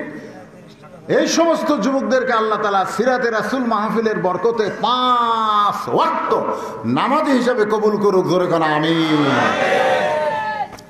আল্লাহ রাসূল একদিন ফাতেমাকে বললেন, ফাতেমা একটা গোপন কথা তোমার বলতে চাই। ফাতেমা চমকে উঠে বলল, বাবা কি গোপন কথা? রাসূল বললেন, ফাতেমা তুমি কি বলতে পারো আমি নবী দুনিয়া থেকে বিদায় নেওয়ার পর সবচাইতে বেশি কষ্ট কে পাবে? আমি নবী দুনিয়া থেকে বিদায় নেওয়ার পর সবচাইতে বেশি কষ্ট কে পাবে? ফাতেমা চোখের পানি মুছে আর বলে, বাবা আমি সবচাইতে বেশি কষ্ট পাবো আপনি বিদায় নেওয়ার পর, আমি সবচাইতে বেশি কষ্ট পাবো। আল্লাহ রাসূল ফাতেমার চোখের পানি মুছে দিয়ে বলে, ফাতেমা শুধু তুমি না, দুনিয়ার সমস্ত মানুষ মিলে যে কষ্ট পাবে আমি বিদায় নেওয়ার পর তার চাইতে বেশি কষ্ট পাবে হাসান হোসাইন। এই জন্য হযরত আবু বকর বলেছিলেন, রে নবীর সাহাবীরা, রাসূলের রওজার খবর, রাসূলের রওজার খবর হাসান হোসাইনকে দিবা না। এরা ততদিন নানা নানা বলে কানবে, যতদিন মদিনার রাস্তায় কোনো সাহাবী দেখলেই বলতো আমার নানা কোথায় গেছে। সবাই বলতো মক্কা থেকে মদিনায় হিজরত করেছে তোমার নানা, আবার মদিনা থেকে আর এক জায়গায় হিজরত করেছে। হাসান হোসেন যতদিন নানা নানা বলে কানবে, আবু বকর বলেছে নবী রওজা তোমরা দেখায় দিও না। এরা দুই ভাই যদি রওজার পাশে গিয়া নানা নানা বলে কান্দে, আমার নবীর আরামের ঘুম ভাঙ্গে যাবে। সুবহানাল্লাহ। আবু বকর হাসান হোসেনকে নিয়ে যখন চলে যায়, এমন সময় কোরআনের আয়াত যেটা দিয়ে আমি ওয়াজ শুরু করেছিলাম, মা কানা মুহাম্মাদুন আবা আহাদিম মির রিজালিকুম ওয়ালাকির রাসূলুল্লাহি ওয়া খাতামান নাবিয়্যিন। সুবহানাল্লাহ।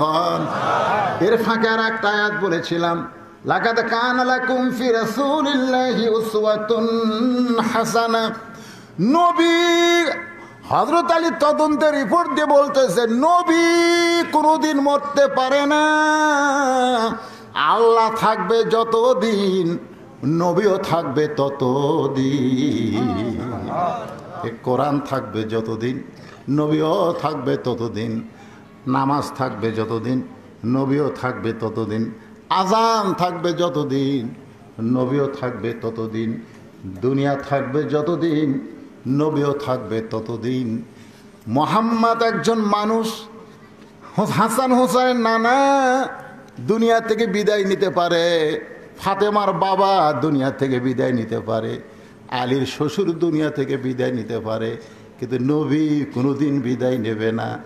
নবী থাকবে নবীর উম্মতের আমলের ভিতরে জিন্দা। জোরে বলেন ঠিক কিনা? নবীর উম্মতরা আমল করবে, নবী জিন্দা, আমল ছেড়ে দিবে, নবী মুর্দা হয়ে যাবে। বাজান একটু খেয়াল করেন, যখন নবী মক্কা বিজয় করলেন, মক্কা বিজয় করার পরে আল্লাহ রাসূল সর্বপ্রথম বললেন, আল্লাহর কাবা ঘর আমরা তাওয়াফ করব। কাবা ঘর তাওয়াফ করতে করতে এক সময় নবী বললেন, আমরা যেই ঘর তাওয়াফ করতেছি এই ঘরের খবর আমাদের আগে জানা লাগবে। আল্লাহর ঘর, সেই ঘরের দরজা আছে না নাই? দরজা খুলে নবী দেখলেন 360টা মূর্তি কাবা ঘরের মধ্যে ঢুকেছে। ওমর ফারুক বললেন, সি সি, আল্লাহর ঘরের মধ্যে কাফেরদের মূর্তি। রাসূল বলে, ওমর, কাবা ঘর ভালো থাকবে যতদিন, আল্লাহওয়ালা মানুষ কাবার পাশে থাকবে যতদিন। আল্লাহওয়ালারা যদি কাবার পাশে না থাকে তাহলে আল্লাহর ঘরের মধ্যেও কাফেরদের মূর্তি ঢোকে। আজকে নবীর সুন্নাত যদি আমাদের কাছে না থাকে তাহলে ওই খ্রিস্টানদের, ইহুদের সংস্কৃতি আমাদের মধ্যে চলে আসবে। জোরে কোন কথা ঠিক না?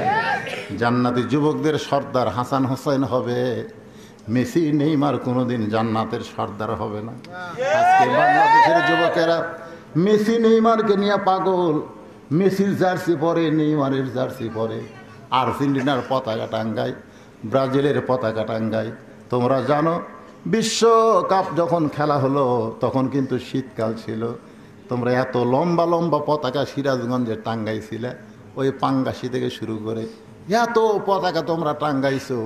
ওই পতাকার টাকা যদি গরিবদের তোমরা দিয়া দিতে, শীতের কাপড়, আল্লাহ রাসূল বলেছেন অমুকসির উরিয়ান, যারা গরিবদেরকে বস্ত্র দেয় আল্লাহর জান্নাত তাদের জন্য আশা করে থাকে। এই জন্যে বিদেশি সংস্কৃতি আমরা গ্রহণ না করে নবীর সুন্নাত যদি আমরা গ্রহণ করি তাহলে নবী জিন্দা, নবী মদিনায় নাই, নবী আছে আমাদের কলিজায়। দিলের আয়না খুলে, দিলের আয়না খুলে দেখ না চেয়ে সোনার মদিনা, একটু চোখ বন্ধ করে দিলের আয়না খুলে দেখ না চেয়ে সোনার মদিনা, কলিজায় বসত করে মানুষ একজনা। তিনি হলেন আমাদের সুন্নাত, তিনি হলেন আমাদের আদর্শ, তিনি হলেন আমাদের শাফিউল মুজলিমিন। আল্লাহ আজকের মাহফিলকে কবুল করুন, সকলে বলে আল্লাহুম্মা আমিন। আস্তাগফিরুল্লাহ আল্লাযী লা ইলাহা ইল্লা হুয়াল হাইয়ুল কাইয়্যুম ওয়া আতুবু ইলাইহি। আচ্ছা ঠিক আছে, 2470 টাকা আপনারা দিচ্ছেন, এই চাওয়া মাত্রই, এই বাদি, তারপরেও আনেননি, তারপরেও কিন্তু কম হয়নি, 2470 টাকা আপনারা দিয়েছেন। আল্লাহ কবুল করুন, আল্লাহুম্মা আমিন। আল্লাহুম্মা আনতাস সালাম ওয়া মিনকাস সালাম, তাবারাকতা ইয়া যাল জালালি ওয়াল ইকরাম। আয় আল্লাহ, তোমার যুবক বান্দারা, যুবকেরা গান বাজনা না করে সুন্দর একটা মাহফিলের আয়োজন করেছে আল্লাহ। দুদিন ব্যাপী মাহফিলের সমাপনী রজনীতে আল্লাহ তোমার বান্দা বান্দিদেরকে সঙ্গে করে নিয়ে রাত 12টার পর রহমতের দরজায় ফকির হয়ে দোকানে হাত তুলেছে আল্লাহ। মেহেরবানি করে আজকের মাহফিল আমাদের সকলের হেদায়েতের জন্যে, নাজাতের জন্যে, জান্নাতের জন্যে, রাসূলের উম্মত হওয়ার জন্যে আল্লাহ তুমি কবুল করে নাও। আজকের মাহফিলের শুরু থেকে শেষ পর্যন্ত যতটুকু আলোচনা হয়েছে আল্লাহ, এর মধ্যে ত্রুটি হলে, ভুল হলে মাফ করে দাও, এর জাহাদিয়া মঞ্জুর করো। সোনার মদিনায় নবী পাকের রওজা মুবারকে আল্লাহ তুমি কবুল করে নাও। তামাম আম্বিয়ায়ে কেরাম, সাহাবে কেরাম, উম্মাহাতুল মুমিনিন, শহীদ, শহীদান, জান্নাতুল বাকি, জান্নাতুল মাওসহ পৃথিবীর যত গোরস্থানে, ইসলামপুর গোরস্থানে যত মুর্দা শুয়ে আছে আল্লাহ, সকলের কবরে আজকের সওয়াবকে আপনি কবুল করে। আয় আল্লাহ তাআলা, আমরা যারা হাত তুলেছি, আমাদের জনম দুঃখনী মা যাদের কবরে গেছে, ছোট্ট একটা শব্দ হলো মা।